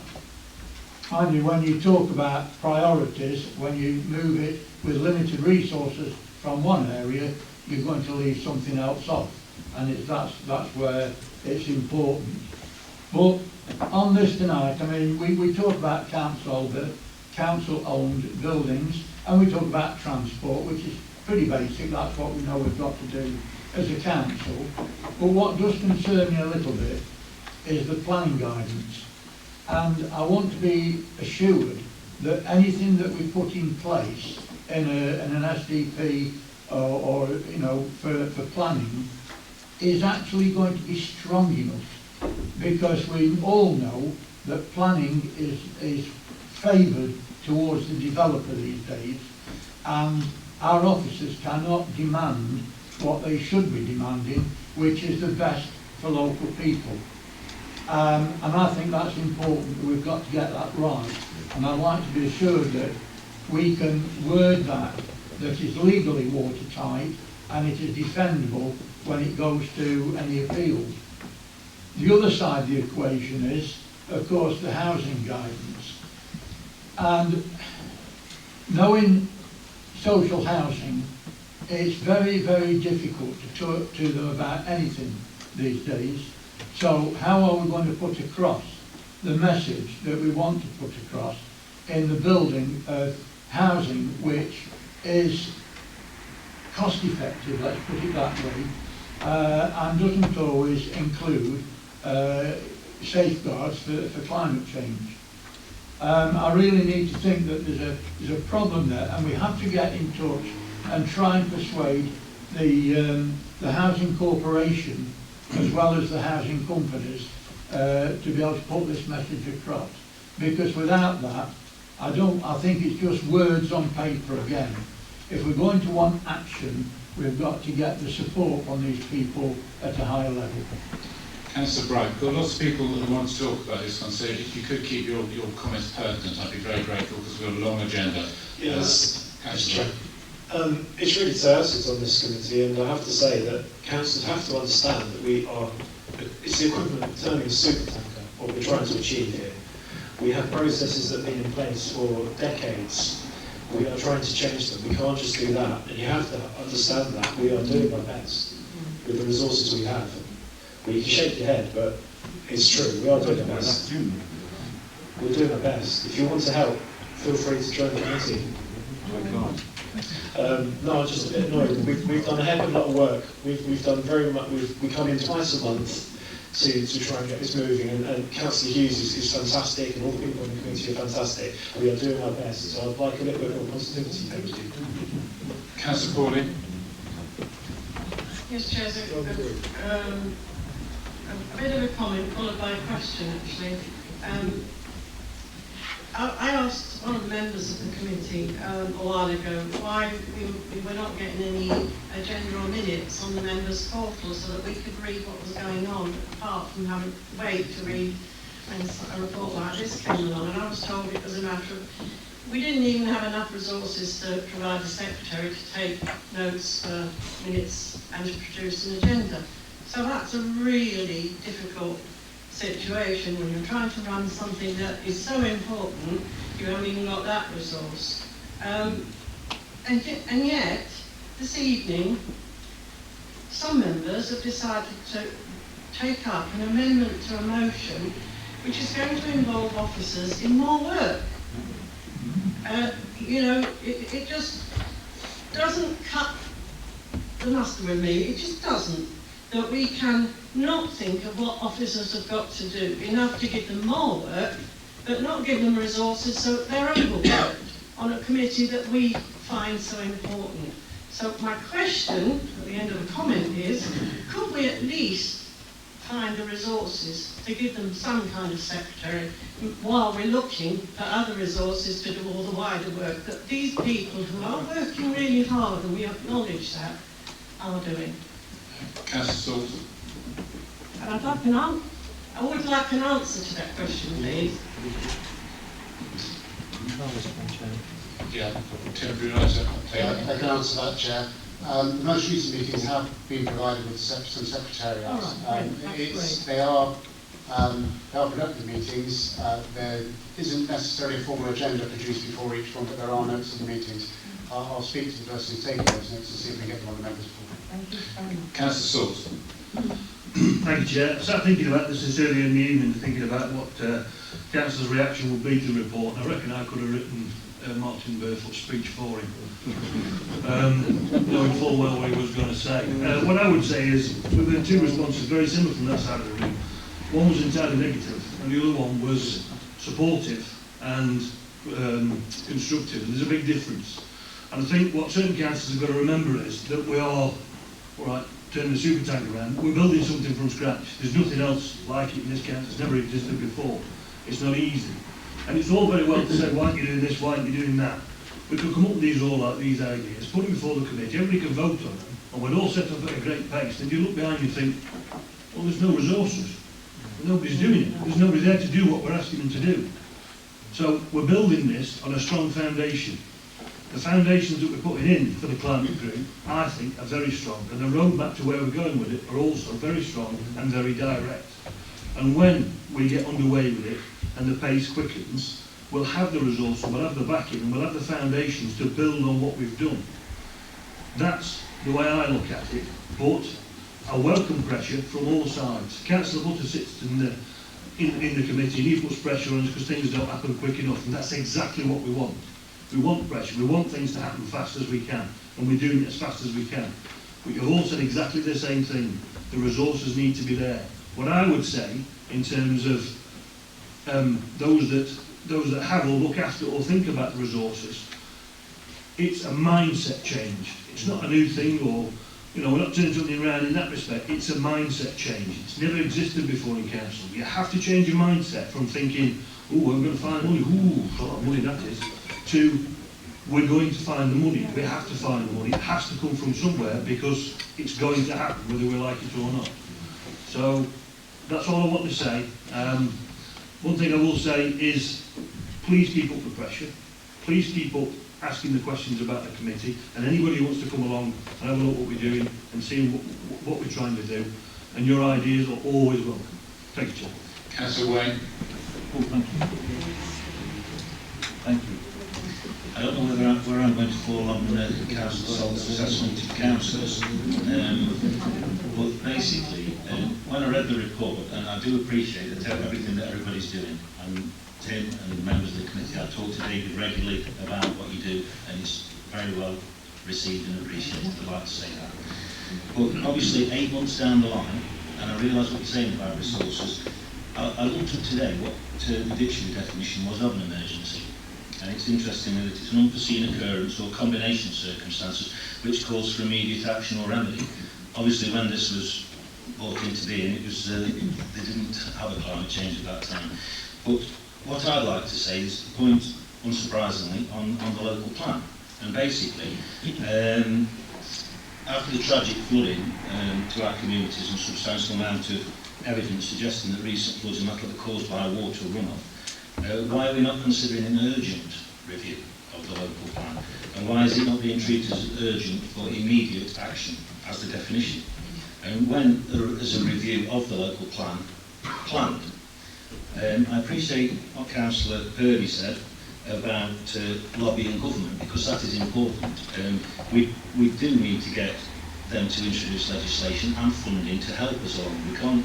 I personally feel that it is a serious issue. You see what's happening around the world, and we can't turn a blind eye to it. I know we're a small authority, but we need to be seen to making a difference. That's what we need to do. One of the things that I would say is, for Councillor Purdy's, in relation to the retrofit of the existing buildings, why we need to challenge the developers to install the most environmentally suitable equipment on all new developments, not just our developments, but all developments. It's no good looking back 5 years' time when we still haven't done it, and we've had 1,000 or 1,500 houses built in the area, and we need to retrofit them. That's a false economy. Thank you. Thank you very much. Councillor Raw. Thank you. Just a couple of things that I just wanted to raise or bring up. In EAM we have a green group. We've also got a green group in Palisade, and I'm aware that there's green groups in lots of villages. And one of the things that I think would be really useful to work out is how they can link in. There's lots of experts on some of those groups into the work that we're doing centrally. So I think there's some partnerships with those. They're almost, the one in Eames almost become like another parish council. It's looking at what it can do in the community from a green perspective. The other point that I'd like to raise is just an idea really. I've been really encouraged by the young people that are very environmentally aware and have been involved in Extinction Rebellion from Highfields School. Now I'm aware there's some bright youngsters there that will be doing their A-levels and looking for opportunities. This would be a real chance for us to offer some meaningful, interesting, vibrant apprenticeships for those young people to help resource this project at a lower cost. And we could even look at a graduate apprenticeship as well alongside that. So I think if we can tap into some of that youth enthusiasm and knowledge to help resource this going forward, I think that would be worth exploring. Thank you. Thank you. I've got four people just left on my list, please. If you could be as brief as possible if the point hasn't already been made. Councillor Michelle Morley. Thank you, Chairman. Thank you, Chairman. A couple of things this afternoon. I will keep brief. First of all, I'd like to give the support to the group that's been working on this report. I think a lot of work has been done in a short space of time for a starting start, so Richard, you certainly should make that point. The word resources has been mentioned several times. Resources are money, we know that. And it's all a case of balance when you're running any sort of business.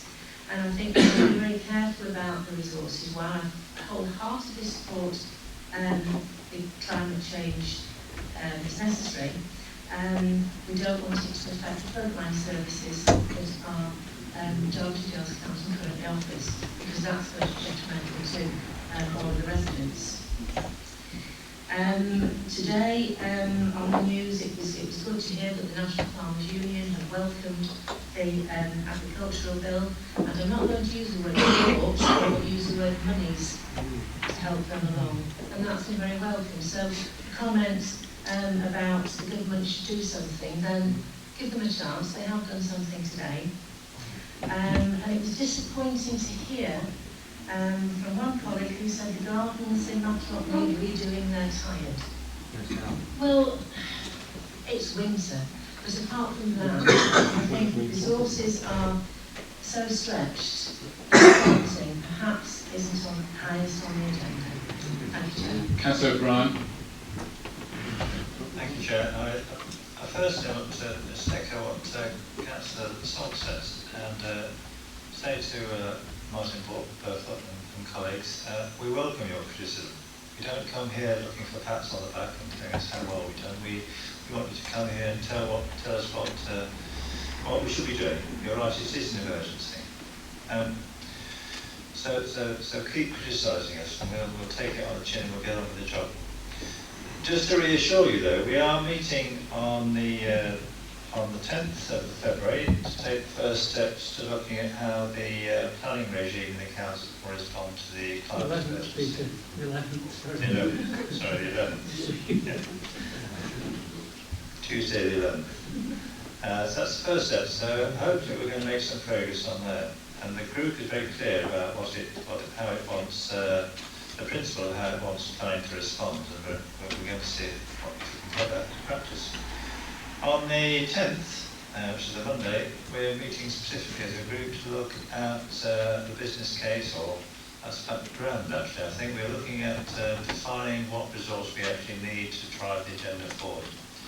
So the idea is that on the 5th of March we'll get a firm recommendation on resourcing, and I hope it's received enthusiastically as part of the Chief Executive's report on resourcing it. So I think that would be very encouraging.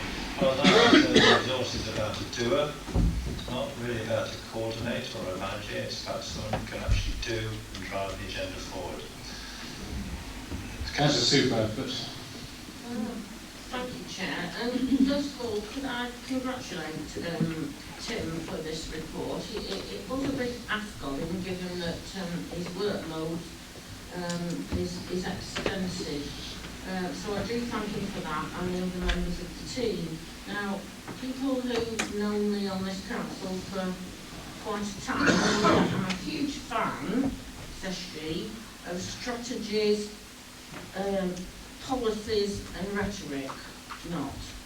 At the end of the day, what we need is something tangible.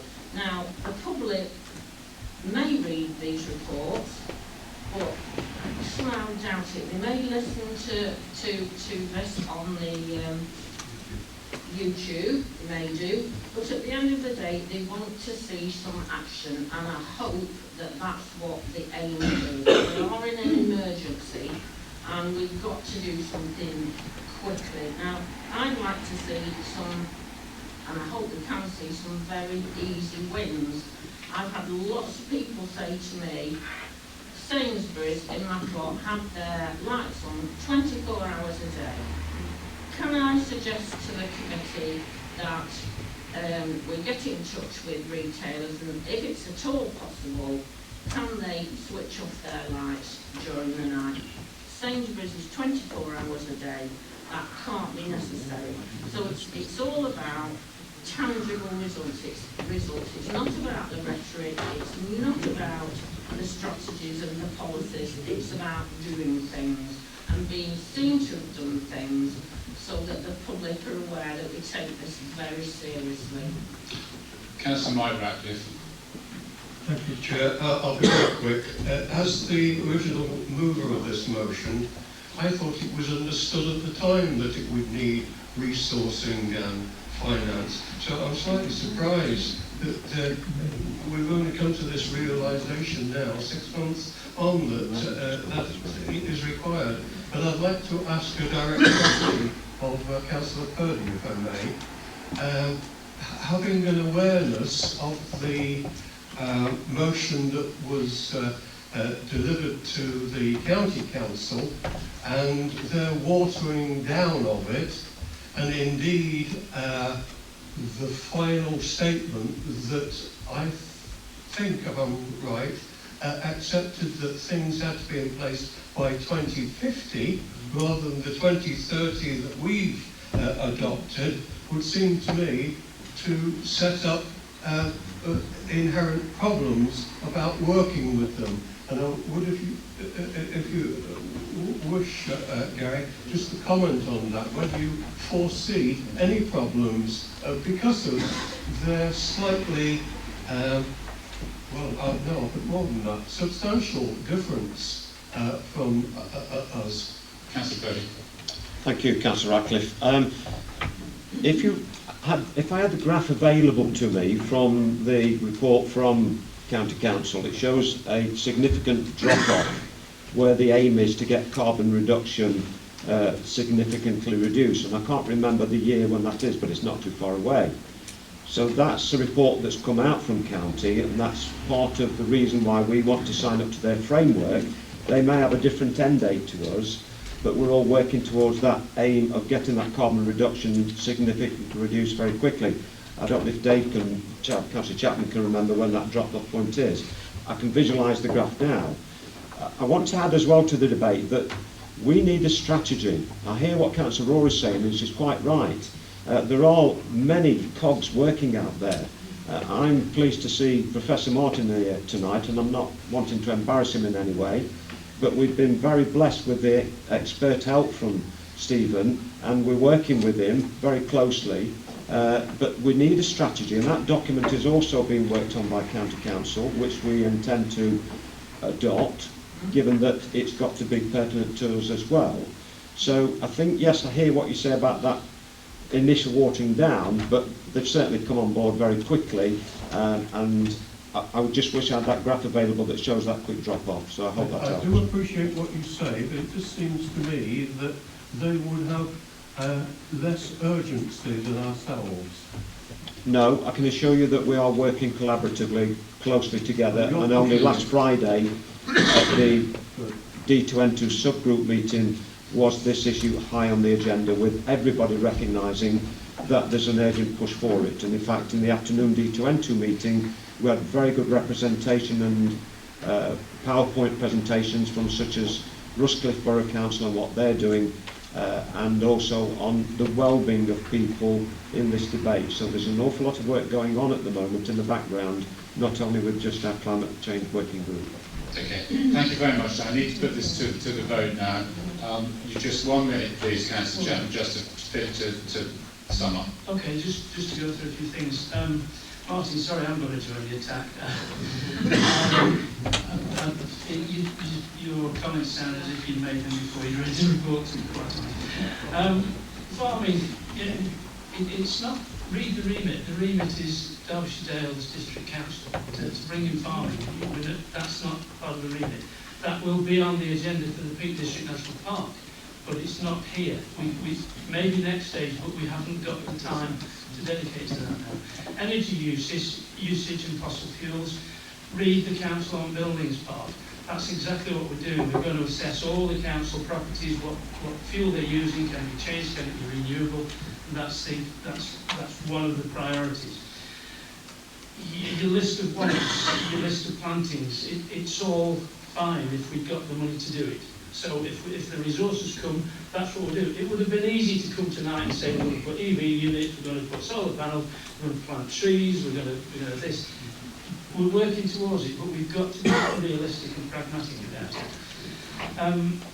Steve, your planning guide on your planning comments. One of the things that we'll be looking to put with the local plan is to make planning advice mandatory rather than advisory, and that's obviously quite important. And you pointed out the local housing cost effectiveness. Yes, that does have to be taken into consideration, because if it means the cost of putting ground source heat pumps in is going to be preempted, then that's something to. Joyce, thank you for your point on officer resources. And I was going to say the same thing that Tim said, because not whinging, but we've only had note takers on 2 occasions since July, and I'm not putting the blame on anybody for that. Claire, green groups and link-ins. We've had lots and lots of people who offered their help as forums, as coalitions, as committees. We've had to be a bit discerning, because, being cynical, there are a lot of self-interest groups amongst those. So we have to look at who is going to be of material help with what we're doing. It's also about sharing what we're doing with them, you know. Exactly, yeah, exactly. And just to give you a bit of encouragement, and if you want to be involved or get some involvement, the Peak District National Park, you know, we held a climate conference late last year. We're planning a youth conference specifically for youth in the coming months, so if you want to get involved, by all means. And soon, if I could, I go and journalise that myself, so we will follow that on. Okay. Thank you very much. I'd like to put it all to the vote now. All those in favour, please show. Hands up high. Thank you. Hands down. Any against? Any abstentions? On abstentions. Okay, the motion is carried. I'd like to move on to do a couple more, 2 or 3 more items very quickly, please, as quickly as we possibly can. Item 12, local council tax report, Karen. Thank you, Chair. I hope members have had a chance to read the updated report that was circulated earlier today. The reason for that was that the government only issued updated regulations late last week, and we're only able to reflect them today. The local council tax support scheme helps residents on low incomes by reducing the amount of council tax that they have to pay to just 8.5% of the usual bill. The government has issued regulations mentioned in the report that update the local council tax support scheme, proposing that those be reflected in our scheme, and there are only minor changes from last year's scheme, mainly to reflect the new regulations and inflationary adjustments. As explained in paragraph 2.10 of the report, we do have a discretionary hardship fund, which allows us to reduce a taxpayer's bill by further amounts, up to zero, or down to zero, if appropriate, such as where they're in severe financial hardship. I'm asking members to approve an increase in that fund to take the budget from £17,000 in the current year to £18,000 in next year. As set out in the recommendation, if that proves to be insufficient during the year, I'll bring a further report to Council. Councillor Bull. Yes, thank you, Chair. Well, obviously, as Karen mentioned, the legislation from the government rather lapsed at the time of coming to us, and of us having to put together what we intend of doing. But as regards everything that Karen's explained just about the increase, I think it's there, and obviously there is a proviso upon this to come back partway through the year if we find that this money is not sufficient to help the cause it's helping. So with that, I'd like to move the recommendation. Councillor Ratcliffe. Thank you, Chair. I'll second this. I've been involved with this since its inception, and I've supported it year on year, and the increases which are certainly needed. I'd like to ask Karen a question, if I may, which is leading me into something else which is associated with this, and I think extremely important. Could you just tell me, Karen, if we were to surrender the 18.5% liability that certain claimants have to make, what would be the loss to this council overall? And if you don't have it to hand, I'd like to hear it at some point, because it seems to me that even 8.5% can be a disincentive and a financial burden to some, perhaps leading to homelessness, which we've touched on earlier.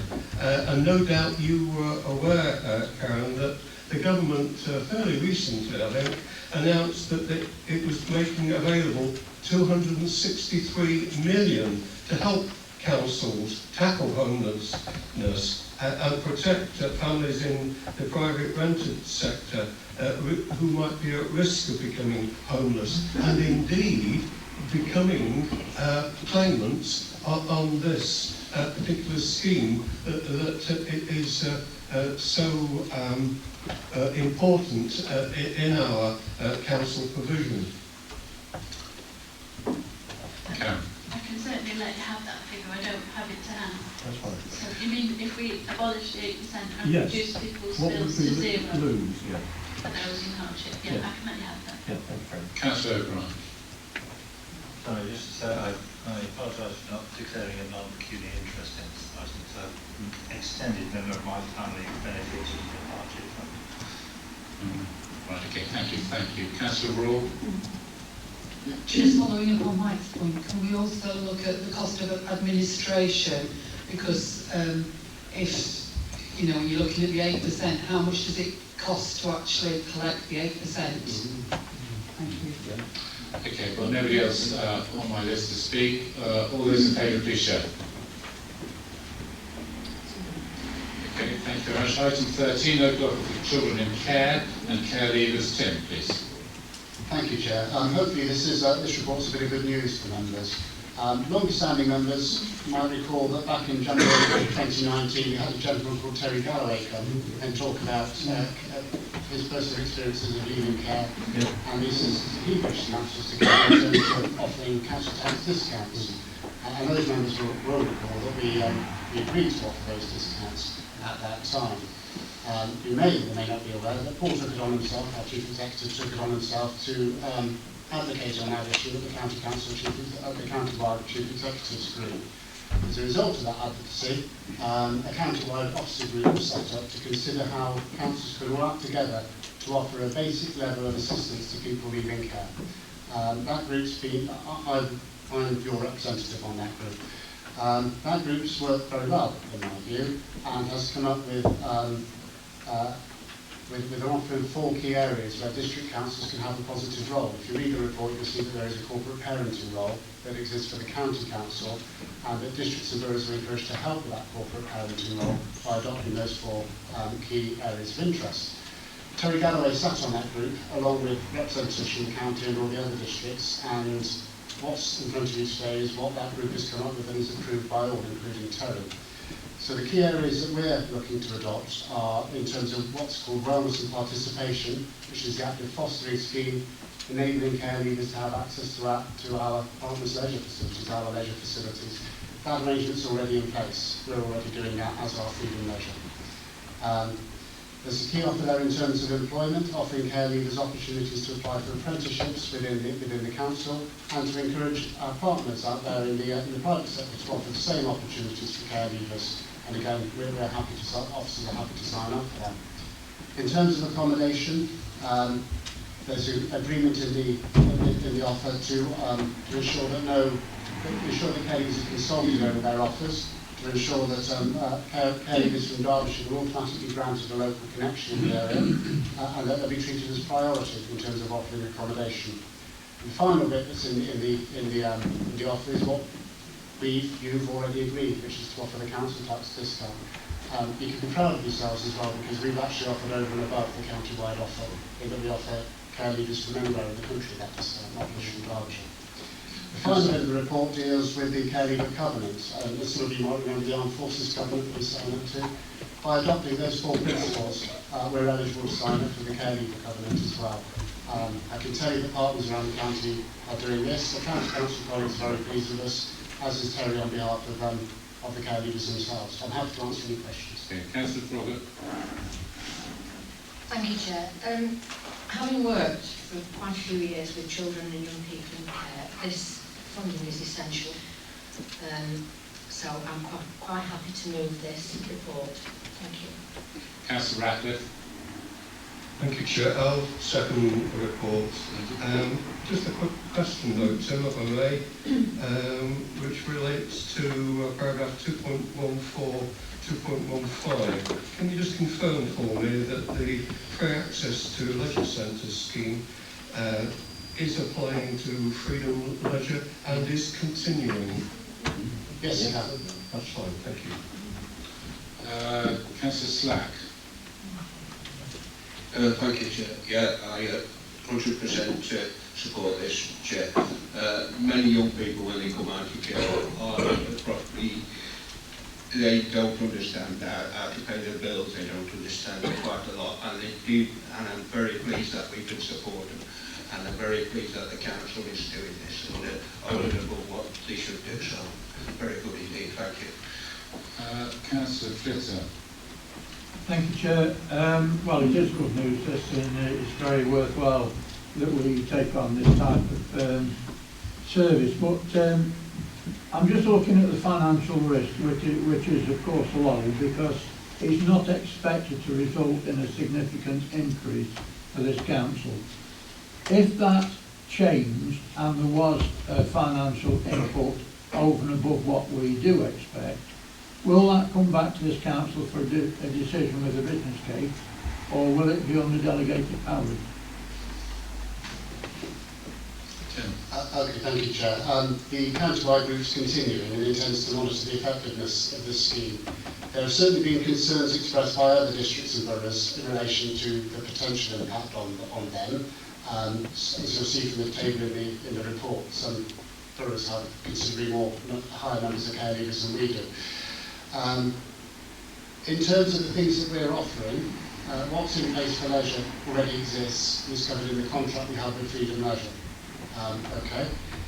In terms of offering assistance with employment, that's merely a question of making sure that any care leaver who meets the essential criteria for one of our apprenticeships is basically offered an interview. What we will do is work with our partners at the County Council to make sure that those offers are more widely understood by care users and they have proper access into those things. So again, there's no extra cost there. In terms of housing, and my colleague next to me, Rob, and his team, are happy that they can accommodate the numbers that we're talking about through our existing systems and through working with other partners around the county. It does apply to all housing providers. And in relation to council tax, as things stand, it's not being accessed by very many people, by one person I'm told. Again, we will be looking to promote the availability of these offers more widely, and we will monitor that. And I'm happy to commit to going back to committee on that. Thank you. Councillor Wayne. Sorry, it's how good it is to have some good news. And thank you for doing what you do, Tim. But I'd just like to ask one question in relation to 2.22, which relates to giving personnel apprenticeships and the guarantees and interview if we pass the essential criteria. Has that been run past equal opportunities? It's been run past our HR team who look into equal opportunities of employment. Yes, I'm happy with that. Right, okay, thank you. Councillor Raw. I just for information really, and clarification, am I correct in thinking that the B line is going to stop for young people in Derbyshire and will this have an impact on care leavers? Because it's all well and good talking about being able to have apprenticeships, but if there's no money for transport and buses, that could be problematic. And it'd be really useful if this council could put pressure on so that care leavers could retain their B-line passes. Okay. I don't know the answer to that, but I will take it up with County Council colleagues. Thank you. Councillor Donnelly. Thank you, Chair. Well, I'm very happy to support Terry's application on letting here at the last time. I think you're doing a fantastic job. I'm also happy to support the covenant on the force as well. I think we must continue to do that. Okay. Thank you very much. Got nobody else on the list. It's been moved to seconded. All those in favour, please show.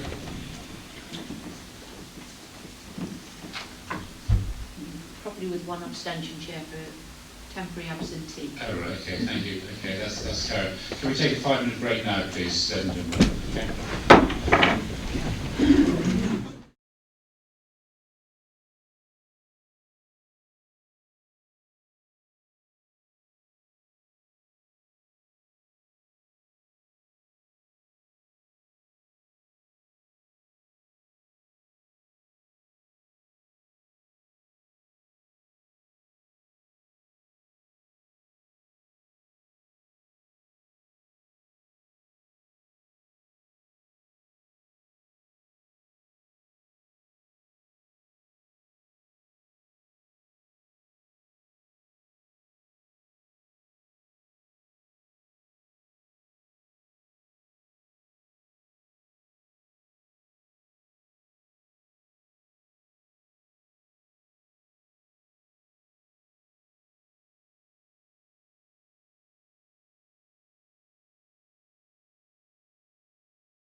back. Thank you. Let's crack on then, colleagues. Item 14, Treasury Mid-Year Report 1920. Karen, please. Thank you, Chair. This report informs members about treasury management activities for the first half of this financial year, up to the end of September. All the activities during that period complied with the Council's strategy, and at this stage I don't see any need to revise our policy. I'll be bringing a new treasury management strategy for 2020-21 to Council in March. Happy to take any questions. Councillor Purdy. Thank you, Chair. Well, I'm happy to move the recommendation, Chair. If any member recalls being at the GNR committee only a few nights ago, they will remember a real eulogy. Never known Gavin speak such a length of time actually from Mazars, but he highly commended this financial aspect of our authority. So this report's perfunctory. I'm happy to move it, Chair. Councillor Bull. Yeah, I can second that, Chair. Obviously, as Councillor Purdy said, yeah, our auditors are very pleased with what we do and the workings together, so I feel that we're quite confident in where we're at the moment. Thank you. Any other speakers? Councillor Fisher. Yeah, I just want to commend the report as well, Chair, and say that the question that I asked at governance meeting about any differences of opinion, I thought were very satisfactory, and glad that there was nothing untoward. Okay. Thank you. It's been moved and seconded. All those in favour, please show. Thank you. Right. Now, item 15, Regulation of Investigatory Powers Act 2000. Lee, please. Thank you, Chair. Through you. This is a report that was at the last meeting but was being deferred to today. Earlier this year we had an inspection from the Investigatory Powers Commissioner's Office regarding our use of powers under RIPA. They came forward with a number of recommendations and observations. Generally the report was positive but asked us to tweak our policy to make sure we're in full compliance. From the contents of the report, we see that I've gone through and took on board all the comments and amended our policy accordingly. Also, in consideration of this, we would seek authority to draft policy for members to give them guidance to make sure they don't fall foul of this legislation. Okay. Councillor Purdy. Thank you, Chair. Well, I was involved with this when I was security advisor at Chesterfield Royal Hospital when this Act came out, and in fact Hammersmith Hospitals in London got into really deep trouble over the fact that they've not got policies on this. So what I'm trying to say, members, is this is a powerful piece of legislation, and at our peril we transgress it. So I've also asked if members can be educated, if that sounds a bit of a rude word, but if nobody knows about RIPA, it's a complex piece of legislation. I think if members don't know anything about it, I've asked that some information come out. So happy to move the recommendation, Chair. Councillor Wayne. Yes, thank you. Thank you, Chair. Like Councillor Purdy, I says RIPA is a really important piece of legislation for members, and you can fall foul of it if you're talking to people. It can be construed to be a covert human intelligence source, and that's in breach of this legislation, so I would recommend to read the policy. I'd just like to ensure, you say you're doing a policy, Mr. Gardner, I'd like to know when it's likely to go up and running, and also I'd like to ask 3 questions if that's okay. What's been done to counter the issues raised at 5.42 regarding employees using personal profiles to access sites linked with investigations? And have the overt council profiles been created to protect staff? Secondly, have all online documents now been updated and the revised RIPA information? It's only the revised RIPA information that's online. And finally, when will the review of the social media policy and CCT directed surveillance protocol be completed, please? Thank you very much. I might need to ask you to repeat some of those questions. No. Thank you. Just to go on the policies at the moment, I've already drafted up the social media policy for staff that is currently being consulted on with my colleagues from communications.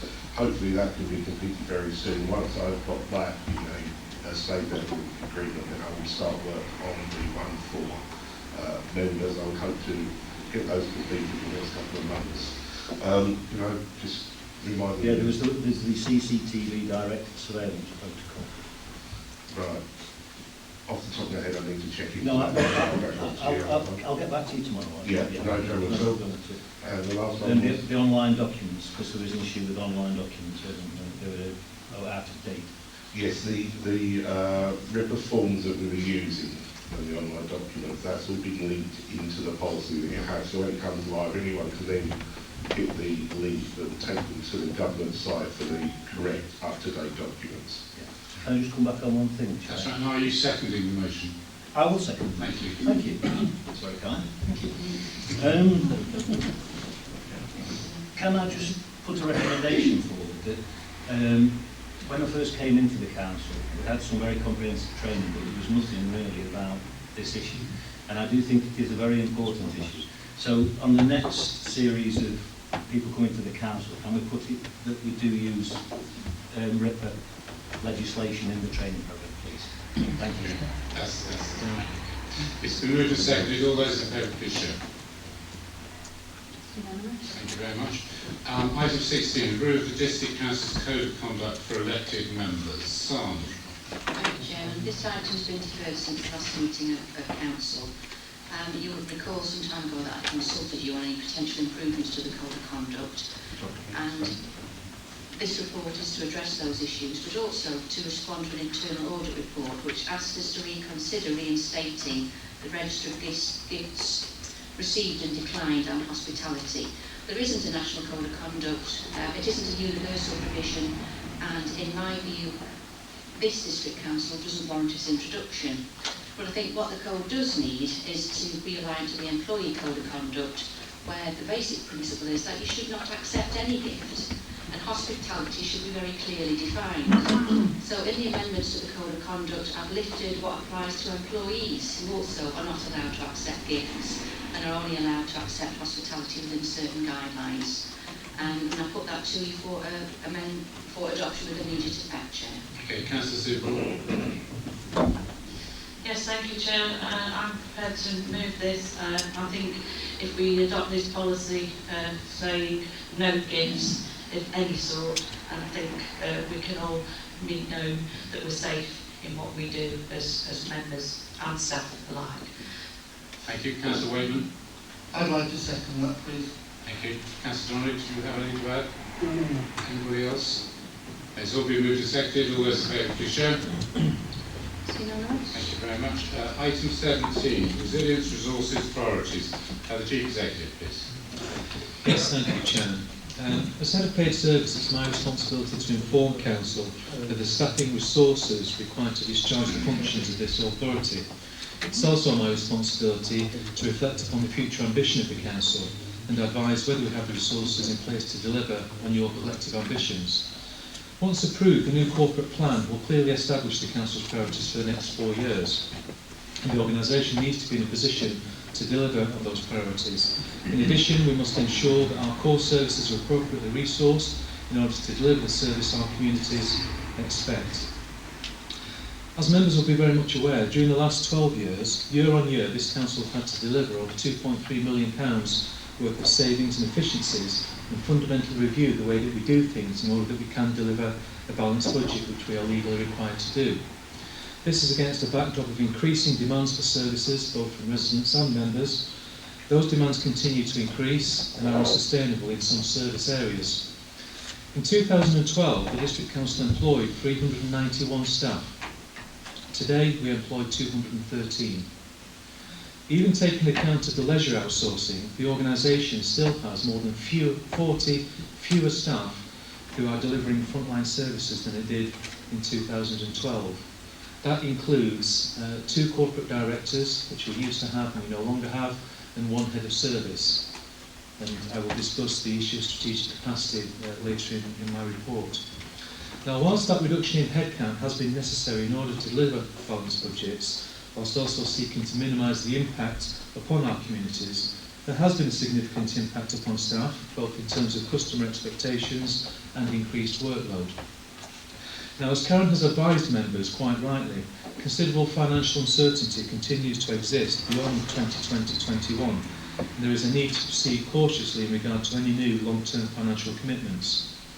Beyond 2021 financial settlement, there will no doubt be further pressures on local government finance, and we will need to revise our projections at that time once that future position becomes clearer. Whilst I'm very much aware that this report seeks a significant increase in resources at a time when there remains considerable uncertainty about the future funding position, I need to be honest with members on what this organisation can and cannot deliver. Despite the continuing pressure that exists, it is essential that the Council has sufficient resources, appropriately aligned to deliver upon the Council's priorities, otherwise members will become frustrated about our inability to deliver on your key priorities, and one of those we have discussed this evening being climate change. This evening members may well decide that they don't wish to make these additional resources available, and that's perfectly within your rights to do so. However, should that be the case, resource availability will increasingly become an issue as we move forward and prioritise service and project delivery. And members will need to acknowledge that this will have an impact upon the organisation's ability to deliver. This report therefore seeks to address those issues which, in my view, require immediate attention. Turning to the first of those, the issue of the corporate director.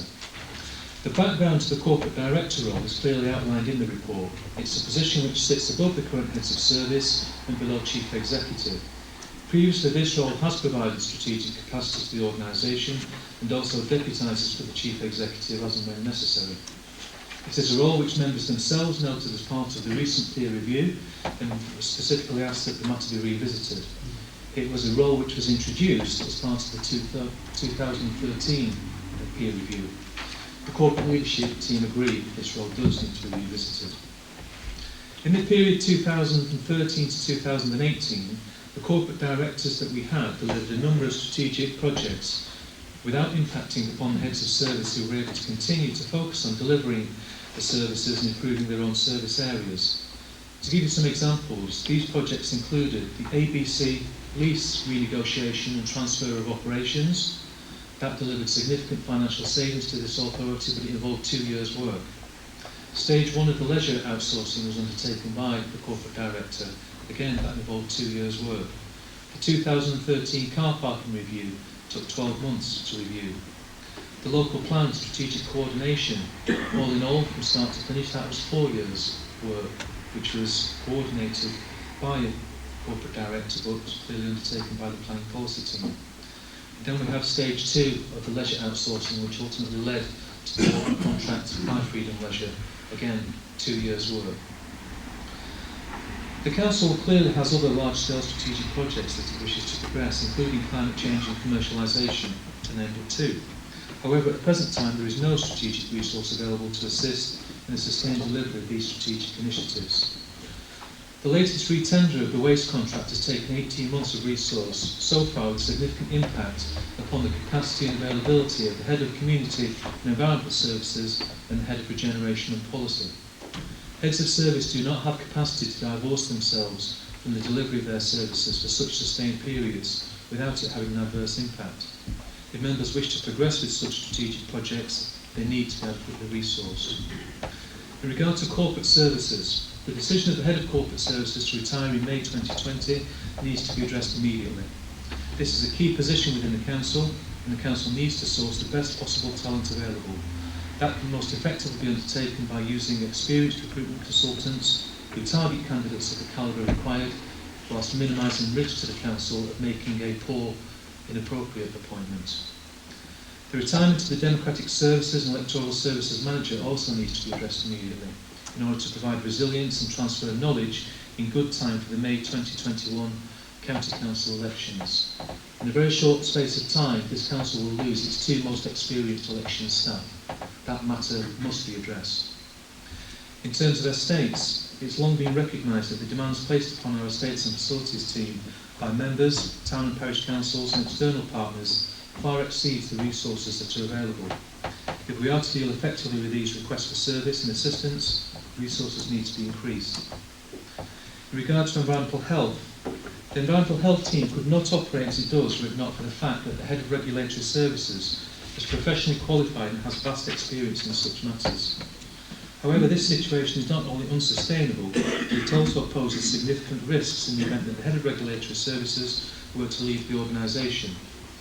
Measures therefore need to be put in place to reduce the risk of one of the Council's key frontline services being sole reliant on a head of service to sustain itself. Clearly, as we move forward through this administration, the Council has many major projects, and the Council is to be congratulated for wanting to be ambitious and to progress some of those projects, which will not only improve the lives of residents and businesses from Derbyshire Dales, but will also address some of the key challenges that we face, particularly around the climate change agenda. However, in doing so, you also need to be realistic about what is achievable within existing resources. Whilst I wouldn't expect members to have a detailed understanding of the operational constraints that exist, it is my responsibility to make sure that you're aware of such constraints. That's what this report intends to do. Happy to take any questions. Thank you. Before that, we need to take those who need a vote to proceed beyond the time. Those please, Councillor Atkins, seconded, Councillor Donnelly. All those in favour, please show. Thank you very much. And now call on, back to the debate, Councillor Purdy. Thank you, Chair.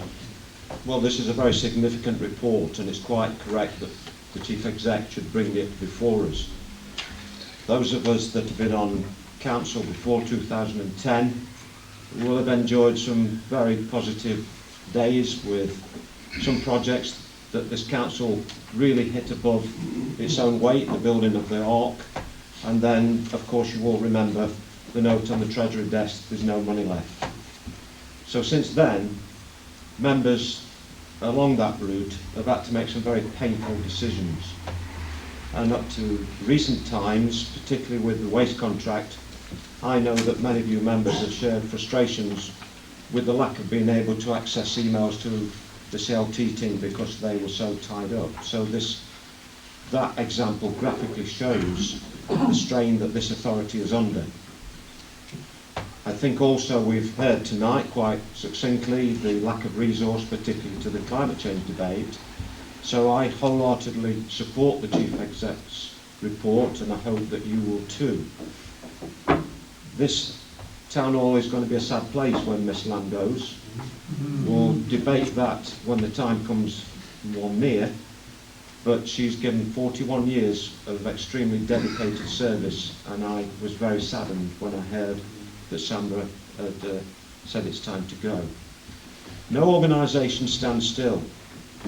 There's always bound to be change, and I think again it's right and proper that the Chief Exec caters for that, especially in the knowledge that we as the lead group, and I hope you all as well, want to be a productive and positive authority. The corporate plan is extremely important to us, and it gives us a lot of work and business to achieve, build of more new homes, build of business units. The review of the clean and green team is essential. So I really do commend to you, please, to support the Chief Exec in this matter, and I move the recommendation, Chair. Councillor Ratcliffe. Thank you, Chair. I'll start with a slightly humorous comment, if I may.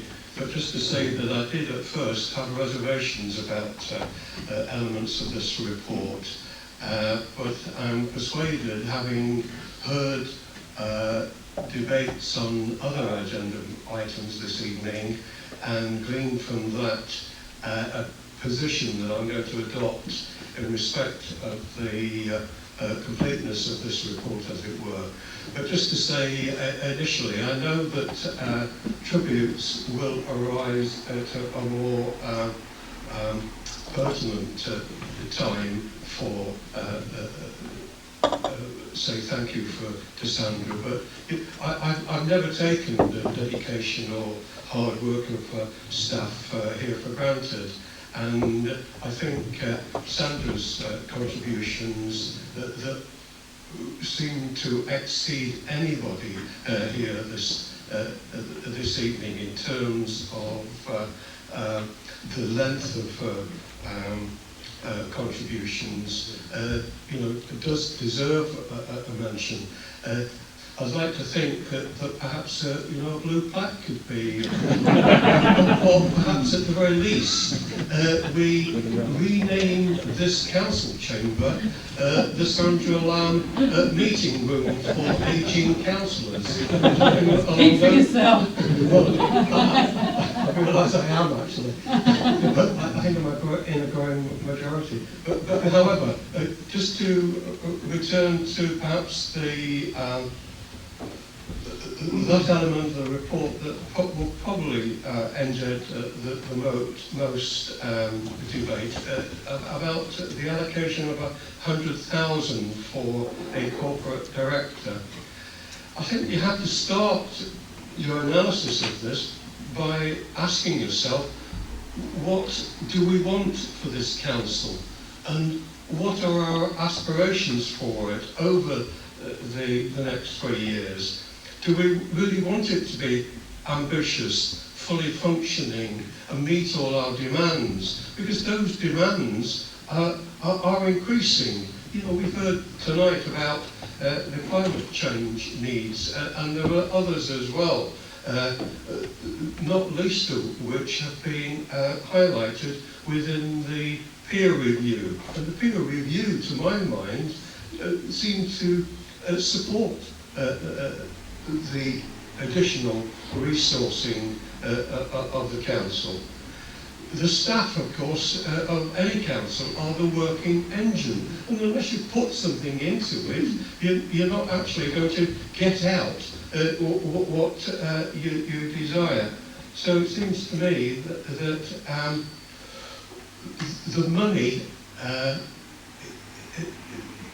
may be thought of, as being a detrimental element, but it is very necessary. You have to pay for the staff that you want, and we want the best staff at this council.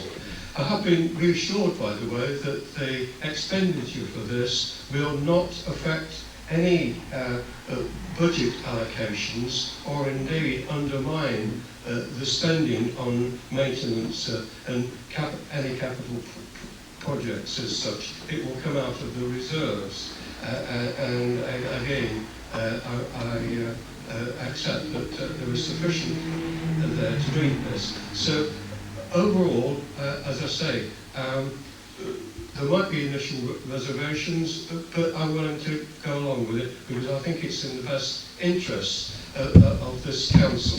So I do second it. Thank you very much. Councillor Flitter. Thank you, Chair. Well, certainly, it certainly will be a different council without Sandra sat there giving us advice. And I just hope that she's brought a strong pair of walking boots ready for retirement.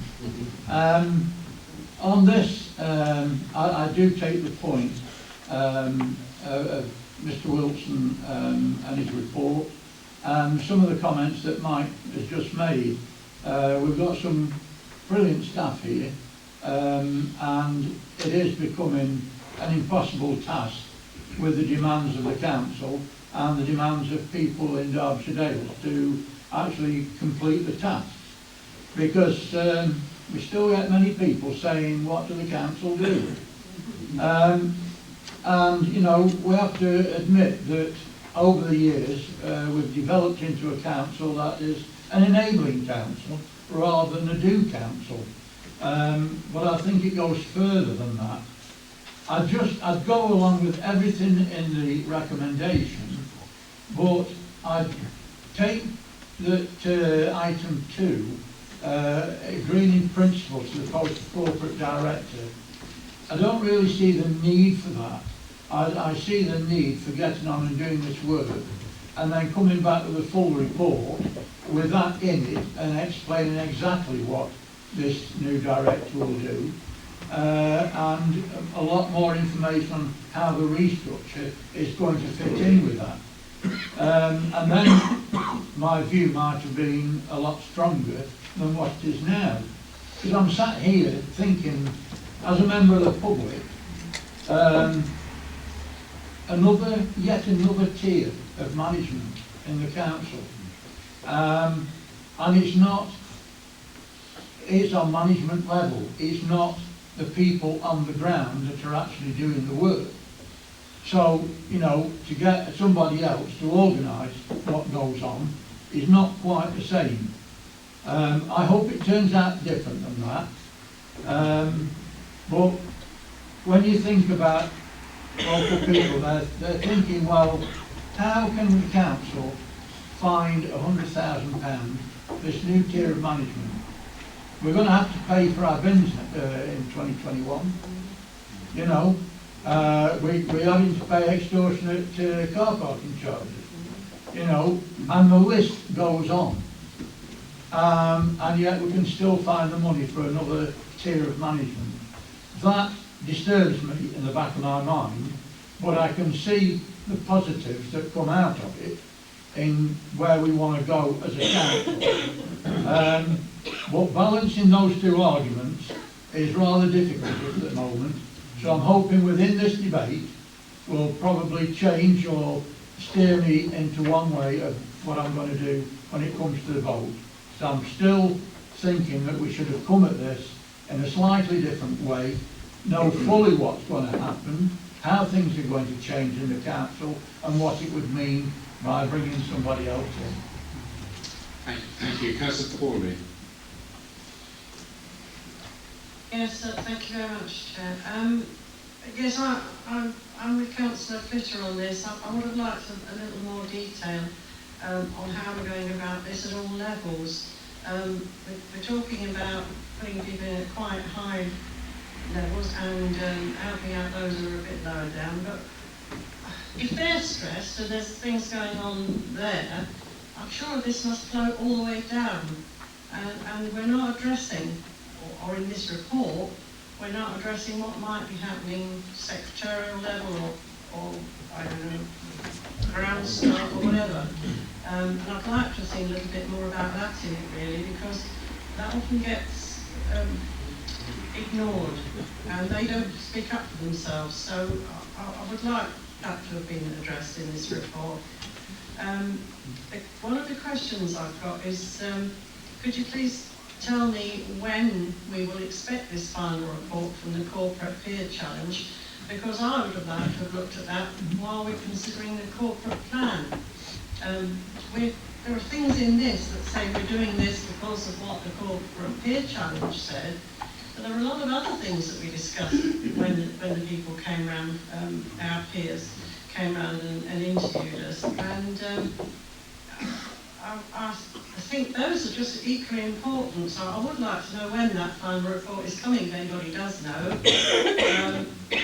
I'll ask the Chief Executive to answer that. And the question, the second question is, are we going to consider looking at all staff levels, right the way through from top to bottom, rather than just the top positions? I acknowledge the top positions are extremely important, but I'd like to know a bit more about the bottom one. Okay, cool. Yes, thank you, Chair. In regard to the Corporate Peer Challenge, I received the final draft report on Monday of this week. I'm expecting them to issue me the published version any day. I actually thought I would get it today. But certainly next week I expect to be in a position to circulate that to all members. In terms of points raised by Councillor Flitter and Councillor Mrs. Corley, the reason why I've incorporated the issue of the corporate director in this particular report is twofold, really. One, in response to the clear message that the corporate peer review responded back to members. It was in the final presentation on their day that they presented. It is in the final draft of the report. And clearly, in terms of the council setting the budget moving forward, Currents team need to know the demands for resources that we're going to have beyond April in good time in order that we can start to formulate the budget. So that's the reason why I've separated into two, asking members whether you support the principle, in which case we can put the money in the budget, and then after I've discussed with CLT colleagues and we've looked at the overall structure, I can come back to you with a fine detail on exactly what we expect as a council from that particular position. Because there will also be the issue that we might actually look to free up some capacity in existing heads of service by moving functions around. So really this report is about, do you agree with the principle in order that the money can be put in the budget? The detail will follow, and it's absolutely right that I come back to members with that detail. In terms of staffing changes throughout the rest of the organisation, the corporate leadership team does have delegated authority to adjust resources, provided that is within the existing pay envelope. So in the last 18 months that I've been Chief Executive, there have been additional resources and changes in HR, in legal, in development management. whole series of areas whereby there were pressures. The reasons why this report has come forward is because I can't do these changes within the existing pay envelope. It needs additional resource and only council can agree that resource. So that's the reason why it has been approached, but I can assure you that I've been very reluctant to bring this report in the first 18 months because I was aware that there were issues within the organisation that needed to be addressed, and working with colleagues we have addressed them. This is the final piece in the jigsaw as things currently stand. Councillor, sorry. Have you finished? Yep. Yep, Thank you. Thank you. Councillor Bryan.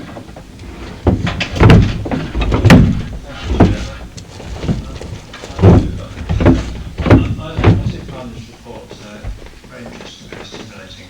But before I make a comment on recommendation 2, which I first want to talk about, I can't be at the next council meeting in March, so I do want to express my gratitude to Sandra in the short time I've been here, and say that I first came across her some years ago through local government ombudsman.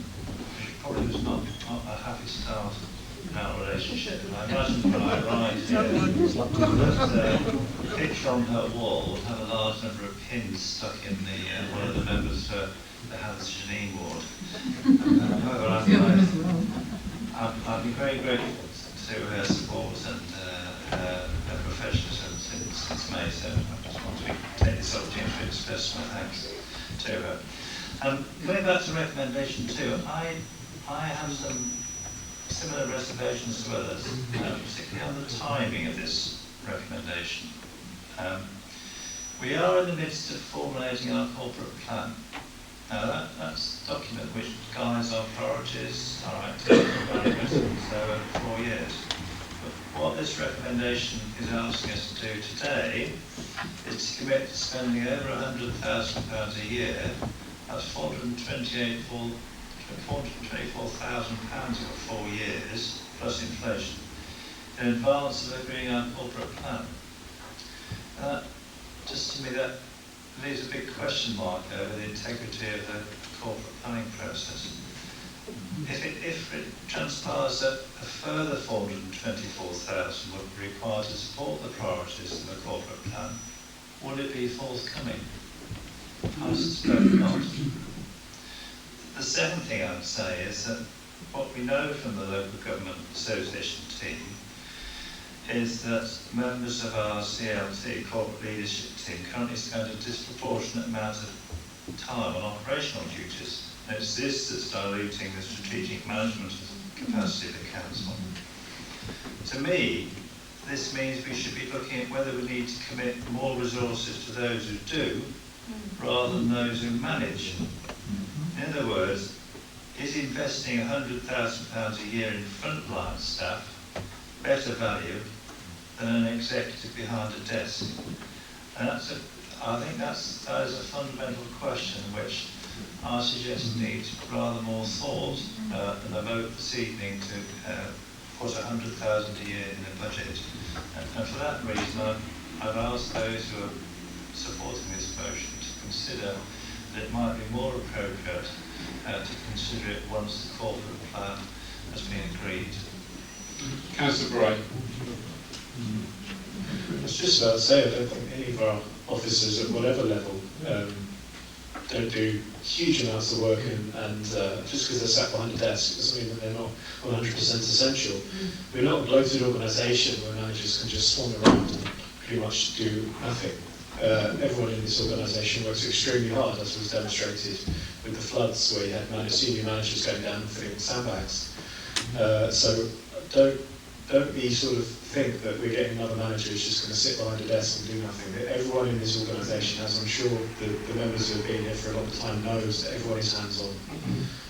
To the point where if clean and green teams are short, I'm pretty sure some of the upper management have gone down to actually help get the bags picked up and what have you. So I will be supporting this in full.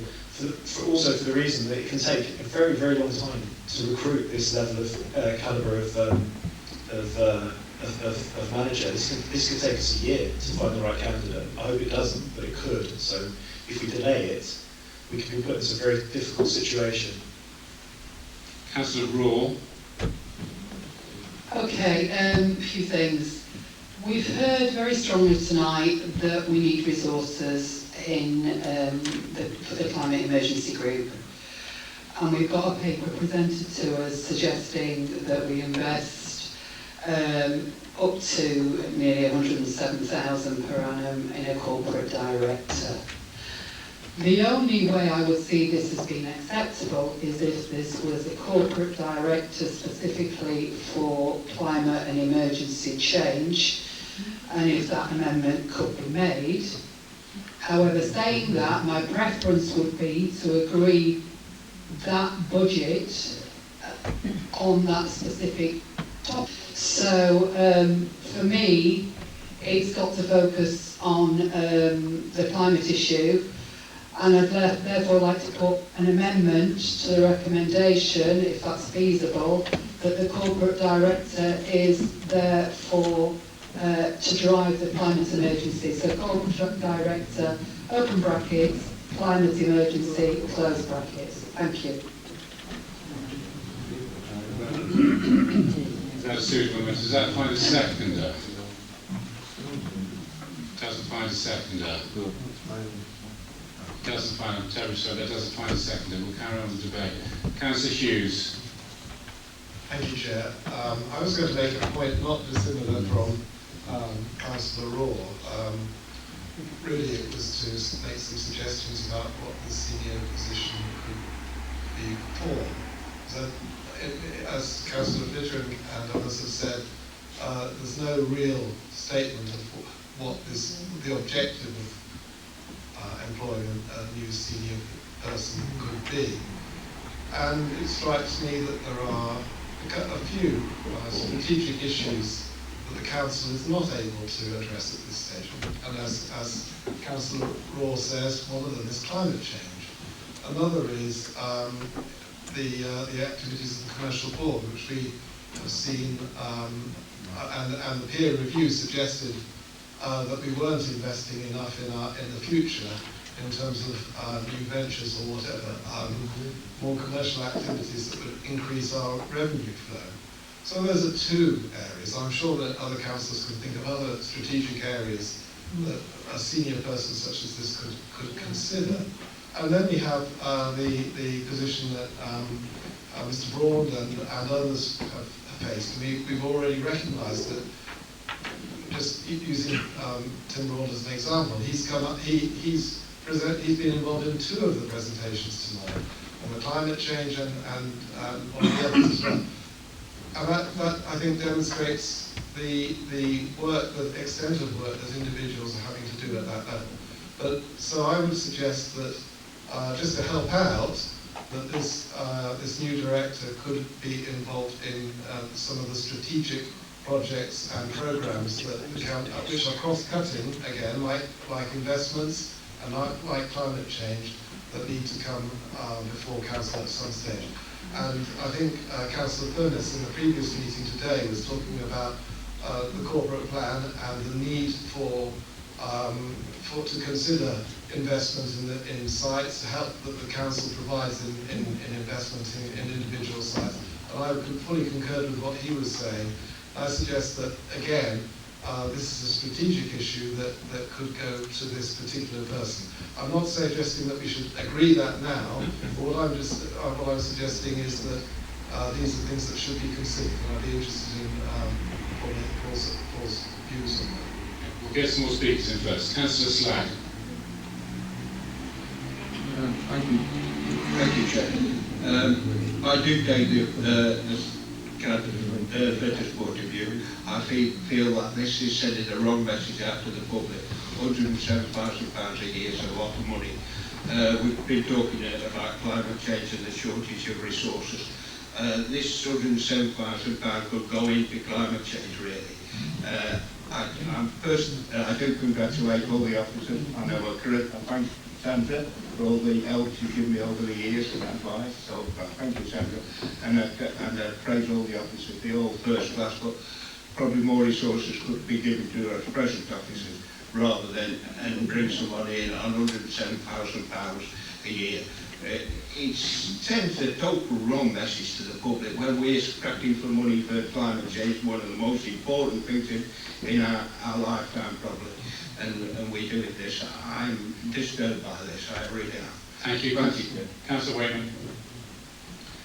I'd like to thank the Chief Exec for this report. I hope all councillors will go with it. A lot of the officers are under pressure. I spoke to one the other day and I said, you know, received an email back on a Saturday night and they said it's because they didn't want to come into hundreds of emails on a Monday morning. So I hope all councillors are supported. Thank you very much. Councillor Cruz. Thank you, Chair.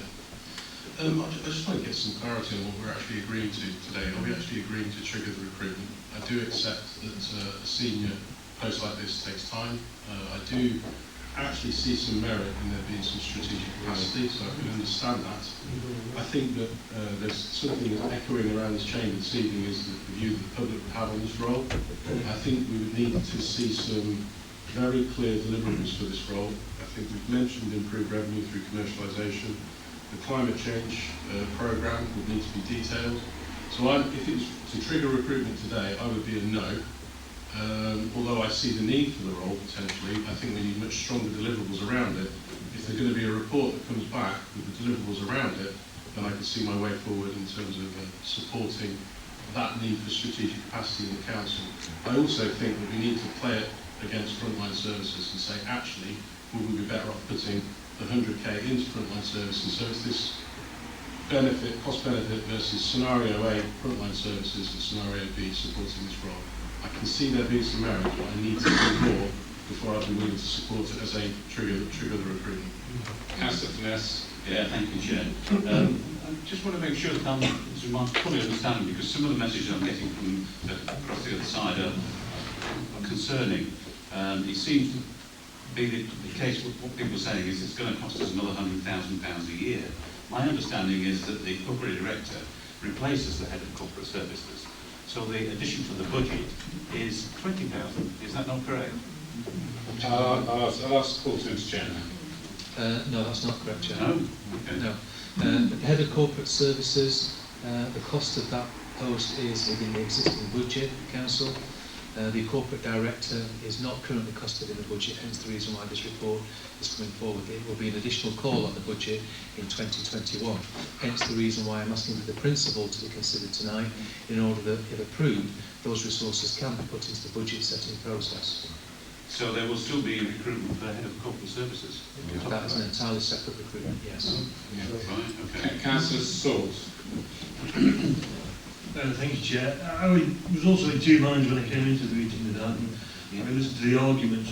Really, all I've heard is arguments in favour of the principle of a corporate director rather than against, even those that I think were putting forward an argument against. All these strategic matters could fall into that role, so I think the principle of a corporate director could be looked at to see whether they could be filled using that. But I've been for some time very concerned about the pressure on the heads of service. Lost one senior member through ill health quite recently, and I think lots of people are working at capacity, in fact beyond capacity, and that can only go on for so long. It's not another tier of management, it's replacing a loss. We had a corporate director before, so I'm in favour of the principle of a corporate director, and in due course I'm sure the Chief Executive will fill us in on what he plans for that corporate director. We've all heard about the new strategies. Where's the capacity for those? So the capacity for those could go with this corporate director in any new work going forward, so I'm in favour. Councillor Hobson, thank you. Chair, I do believe actually there were two corporate directors at one point. I'd like to thank Paul for this really comprehensive and wide-ranging report. We are just voting on the principle of the corporate director, but it does cover an awful lot about what we want to achieve with this council over this term, and we can't do it without the support of our officers and the leadership and the vision of our Chief Executive. Would you want to say anything else in response to any of the other? Yes, please. I do want to pick up on some of the questions. Councillor Cruz, absolutely right. Not initiating recruitment at this stage. It purely is an exercise in terms of, do you agree the principle can we put the money in the budget? I will come back with a very detailed report once I've had time to take on board the member comments this evening, discuss with colleagues on CLT, and really think through the type of person we need to deliver this council's ambitions. And I'll obviously have regard to how the corporate plan discussions are going, because we're not going to be triggering recruitment before that corporate plan exercise is concluded. That is absolutely crucial. In terms of the resource, yes, it is a significant resource, but we have a significant problem, and I'm being honest with you. Every one of these heads of service works way above and beyond what is reasonable to expect of them. And the incident that Councillor Wakeman raised about responding to emails at weekends, that is not an occasional occurrence, that's a regular occurrence. Now that is not sustainable, and I think in fairness to the council members probably wouldn't expect that either. But it is masking a current problem that we have, hence the reason why I do feel that we need to try and address it. The case in point really was the waste exercise that we've just been through. I received many complaints from members about the inaccessibility of some of our heads of service. The reason was because we didn't have the capacity for anybody else to drive that project. We couldn't do it any other way. We didn't have somebody above a head of service who had the ability and then time to dedicate to it. So we took 2 heads of service out, and it does have an impact. The members need to understand that that type of exercise does arise on a fairly regular basis, particularly if we're going to embark on some of the big agenda issues that we spoke about this evening. I can take one last contribution from Councillor Ratcliffe. Thank you, Chair. I just wanted to make the point and the comment that I don't think I've ever experienced, but my memory could be wrong. Monies being refused for allocation, automatically being reallocated, as it were, elsewhere. Usually it ends up with not spending at all. But I want to just make the point that what I'm doing this evening is I am supporting recommendation 2 on the principle. If I find that the precise details of the further report, etc., do not meet an accord with my wishes for the description of the role, and I do go along with David points about where this person should be directed, I reserve the right to vote against that. Yeah, quite understood. Okay. It's been moved and seconded, the motion here tonight. All those in favour, please show. Hands up. Nice and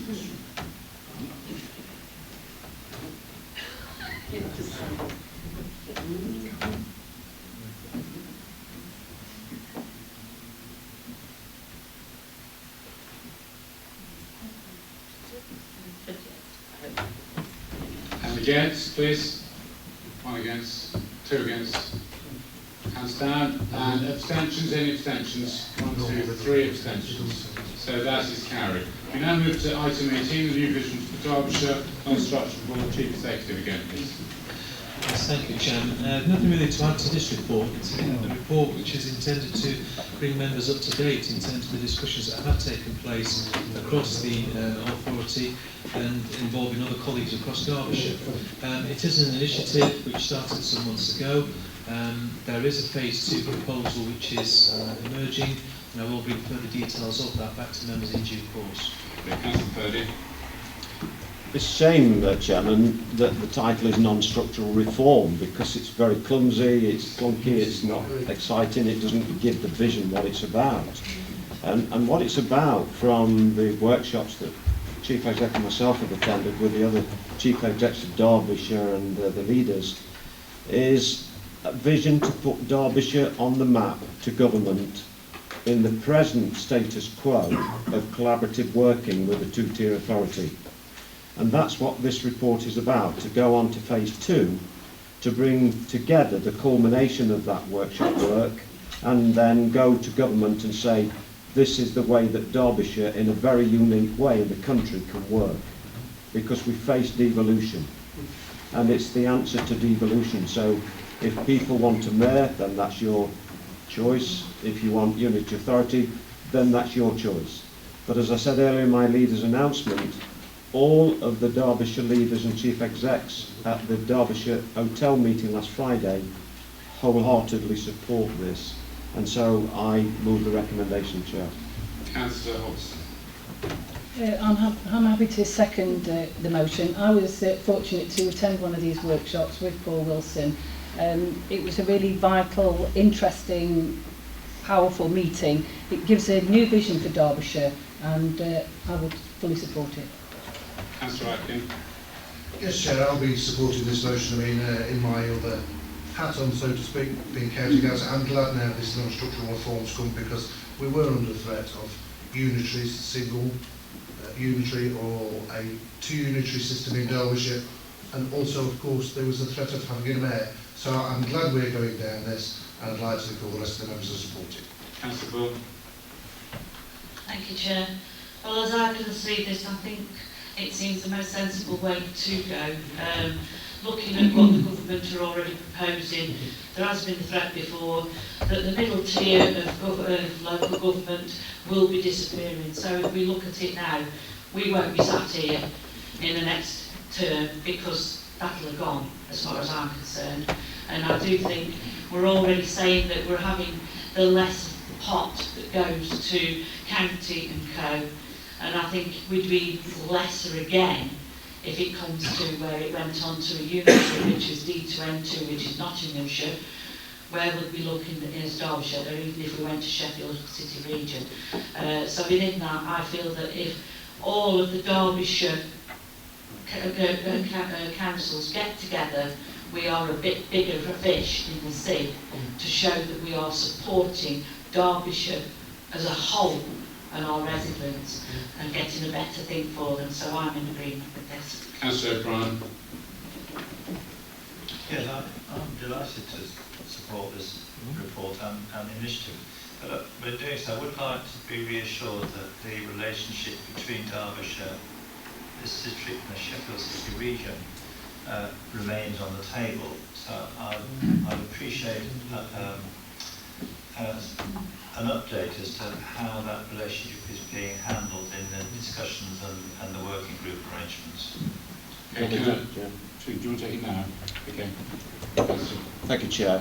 Well, I decided last year that we would join D2N2, and that means therefore that we leave the Sheffield LEP in March of this year, but we continue as a non-constituent member of the Sheffield Mayoral Combined Authority.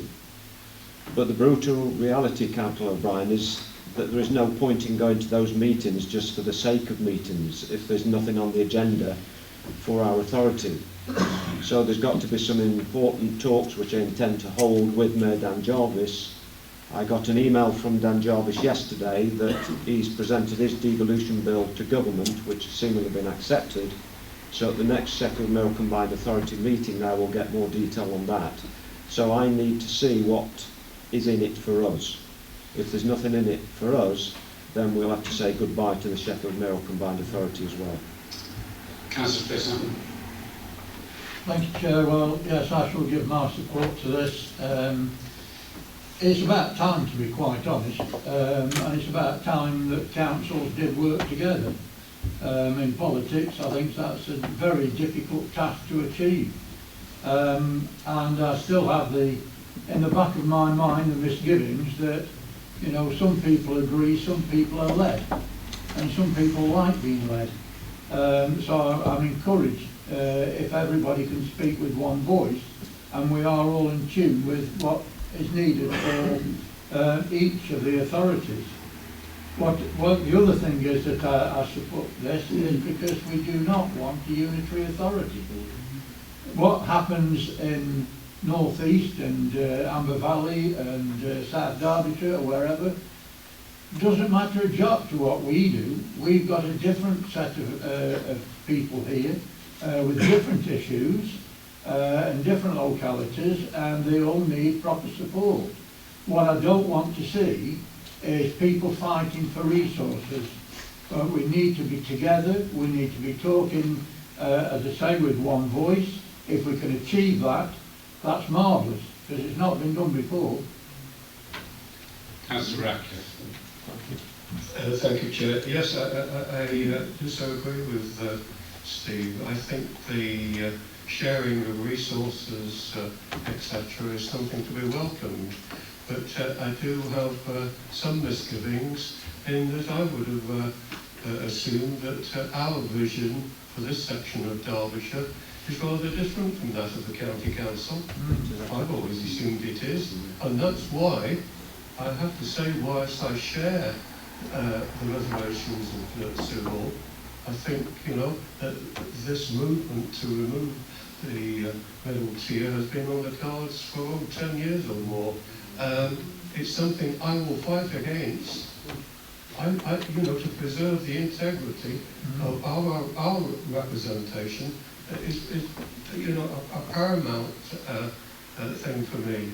So I think the other thing is, unfortunately, it's a collaboration of unequal partners, and there's always the danger that you're going to be dictated to by the dominant force, and I think we have to be careful of that. So, speaking with a strong voice and speaking up for the residents of Derbyshire Dales and our unique characteristics, I think is very important. But otherwise, it's something that we certainly should take part in. Councillor Slack. Thank you, Chair. Yeah, I also support this, Chair. I think working together with other authorities, it will be beneficial to this council. But same as Councillor Ratcliffe said, I do feel, I felt it for a long while, that eventually a tier will be taken out to local government. But when it will be, I don't know. But as is always that fear. Again, we have a special character, Derbyshire Dales, we always have had, and I think we want to retain that if possible, but working with other councils is the right way to go. Thank you, Chair. A final comment from Councillor Purdy. I just want to appease Councillor Ratcliffe's thoughts on our uniqueness in Derbyshire Dales. That is wholly recognised in the workshops, and it's the task of PricewaterhouseCoopers to come up with that whole vision for Derbyshire, but keep the uniqueness. So you can rest assured that's on the table. Final comments, sorry, Councillor Raw. It was just a little bit about the link with the South Yorkshire bit that Peter mentioned, because I think it's pertinent to us because we've got villages that have got Sheffield postcodes, and I hear what you're saying about if there's nothing for us going to those meetings, but I think what we would need to know and be confident of is that we're getting information that's shared, that's appropriate for our constituents that often live very close to Sheffield and use Sheffield public transport systems and work in Sheffield and have children that go to Sheffield schools. So that relationship is particularly important for us. Thank you very much. It's been moved and seconded. All those in favour, please show. I think that's unanimous. Thank you very much. As you know, item 19 has been withdrawn. Now we get to changes of the Constitution, members. We have, as you already noted, 3 hours and 12 minutes and counting now. And this is quite a serious item, certainly from my point of view, up here on this table. Sandra. Thank you, Chairman. Yes, it is timely in terms of our. So this report, just to outline, you aren't making any immediate decision here. What you're doing is giving me an opinion and a steer to do some work into changing the Constitution for the annual meeting. Our rules of procedure in the Constitution can't be changed immediately. There's always a procedural break. So we've floated at the Leaders Advisory Group discussion about the substitute scheme to mitigate risk. We've experienced long meetings, and I think once again you've demonstrated the importance of council meetings at a very high strategic level. So please don't see this report in any way to kind of gag what you're here to do. But I think we need to bear in mind what is the optimum time limit for a meeting where you can give proper focus, proper concentration. What can we do to minimise some seemingly trivial items off the agenda? So there are some suggestions here. You've exercised your right to continue beyond 2.5 hours, and currently in the Constitution, once you make that resolution, there's no end time unless you make another one, which is to adjourn business to a future meeting. So what I'm suggesting is, and it's based on consultation with you and to what you thought the optimum time limit was, that you introduce a maximum meeting duration of 3 hours. So you would have a positive motion to continue after 2.5, but then you would limit the duration to a further 30 minutes. That 30 minutes would extend to complete the item of business currently on the table, and the rest would automatically be adjourned to a future meeting. But I think having a 3-hour duration up front allows everyone to focus their time, direct their input, but also requires an element of discipline from officers in terms of how many reports come onto agendas, how we prepare for your discussion of items. Another mechanism that you could do is to change the frequency of meetings from 8 to 6 weeks, currently on an 8-week cycle. That would perhaps make things a little bit more dynamic. You could also review the scheme of delegation, where we'd look at how council discharges its functions to committees. And again, that would need to be in a structured way, so we'd need to do some research. You would see that research before making that decision again at the annual meeting. And the final recommendation is about the substitute scheme, and just a quick reminder of what that's about. It's to mitigate the risk of having an important meeting, mainly planning, where a substitute may be called on to sit at half a day's notice on a very important item, may not be able to go to the site visit, may not have any history, and may be forced into making a decision that they may feel uncomfortable in because basically they haven't had time to prepare. So I'm suggesting a reduction in the number of substitutes and allowing more time for the notification period to enable the relevant substitute to fully prepare themselves before being involved in what can be very important and contentious decision making. Happy to answer any questions. Councillor, this is our council, this is your council, folks. Okay, so any contributions? Councillor Gamble. I'll get the scene now, because this was actually sort of, I put my hand up for the last thing because it related to this actually, and it's really a procedural point. I mean, lovely as it is to have reports from Paul and have them today. Did that need to go? Did that need to go as agenda item? I was looking at what it is. It was to update us, to update that. Did that really need to come on? I think could we look a little bit more on agenda items and whether they really need, whether we could be emailed with that update rather than actually having it coming in here. Okay, Councillor Pauling.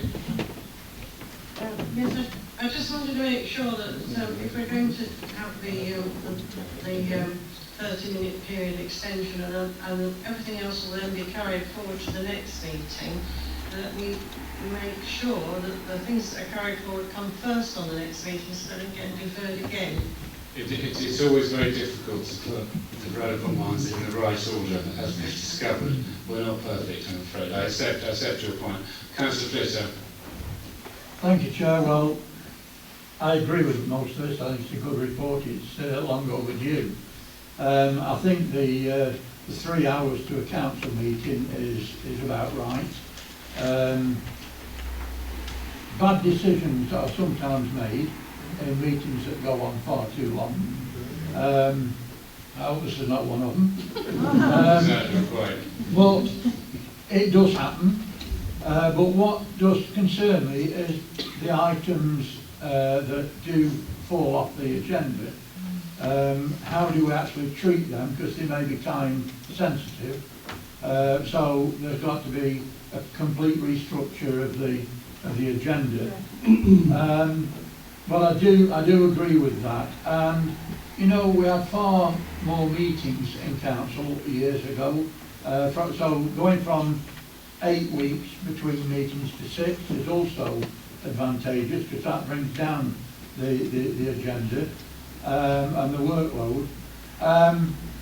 But you see, we were told at one stage that, you know, it's not a councillor's role to sit here in meetings, but to get out there work in the community. So a lot of what we did was put aside and we were supposed to get out in the community. But now we've got training, and more training. And now we've got workshops, and there's a stream of workshops. So we ain't getting out there in the community. We're still sat in here doing the work and learning. So we've got to be more structured. Delegation, yes, I always think about, you know, what is going through delegation. I'm sure a scheme will come forward. And I do agree with the substitutes. I think there are far too many. I think we do need to look at the system. And I'm prepared to move the report.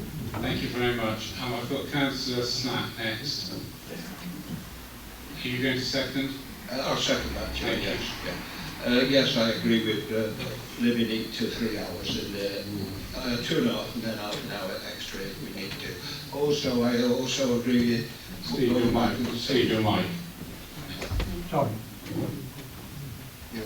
So carry on, sorry. Also agreed to going back to 6 weeks meetings. I think it spans it, you know, it's not that great you know, it wouldn't harm to have 6 weeks meeting. Also, substitutes, I do agree that any substitutes, I don't want this time because they rush in from probably their job to get to the meetings and they don't get proper perspective of the planning application, so I do agree with that, so I'm happy to second this, Chair. Councillor Raw. Yes, just while we're on the subject, I just wanted to, of procedure, refer back to the incident that happened earlier this evening when I was wanting to challenge something that was said in response to a question. I would like it building into the proceedings that if any language or comments that are made by any council member or any employee that can be deemed to be derogatory towards a member of the public or a group of people in the public, that we have a right to challenge that and the person has a right to respond and reference where they were coming from with that piece of information. Thank you. Councillor Chapman. Thanks, Chair. I think it's within the gift of individual councillors as well to look at their responses. I mean, we do get rather a lot of, yes, I agree with my colleagues around the split. We can be more succinct, we can be more shorter, I think is the word I'm looking for, and avoid repetitions of approval and just really move more quickly through the debate. It's been moved and seconded. There's nobody else on the table. All those in favour, please show. Thank you. Item 21, draft programme of meetings 2020-21. Yeah, this was deferred from the last meeting. It is based on the 8-week cycle. So you can ignore meetings of council and look at any of the meetings. If there are any factors there that you think we need to be aware of, this is still in draft until the annual meeting. We do need to think about when Aunt Nellie's birthday is and all that kind of thing and creating this calendar. So any intelligence that you have on things that we may need to look at, let us know before May, but we will be recalculating the council dates to accommodate the 6-week cycle. Okay. Councillor Bright, are you moving this? Councillor Atkin, are you seconding it? Anyone else like to contribute? All those in favour, please show. Thank you very much. And then item 22, the referred item, Councillor Donnelly. Yes, thank you, Chair. This is an item that's come through the temporary myself, come through the license department about sex shops coming into the area. We don't think there's any for drug. The policy was not in situ, and now the policy situation. You want to move the policy. Councillor Statham, you seconding? Thank you. Any questions? All those in favour, please show. Sealing of documents, Councillor Allison, would you like to see the documents and move it? Yes. Thank you very much. And Councillor Lees, thank you very much. All those in favour, please show. Thank you very much. 9:24, I hope this is the latest meeting in our cycle. Thank you. Good night.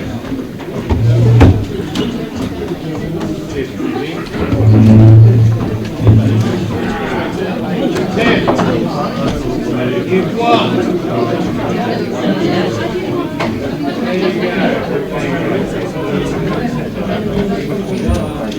Oh, hold on. I have used 9:21. Yeah, don't. Ooh. Well, we're going by that one. Because I did 8:30 at that one.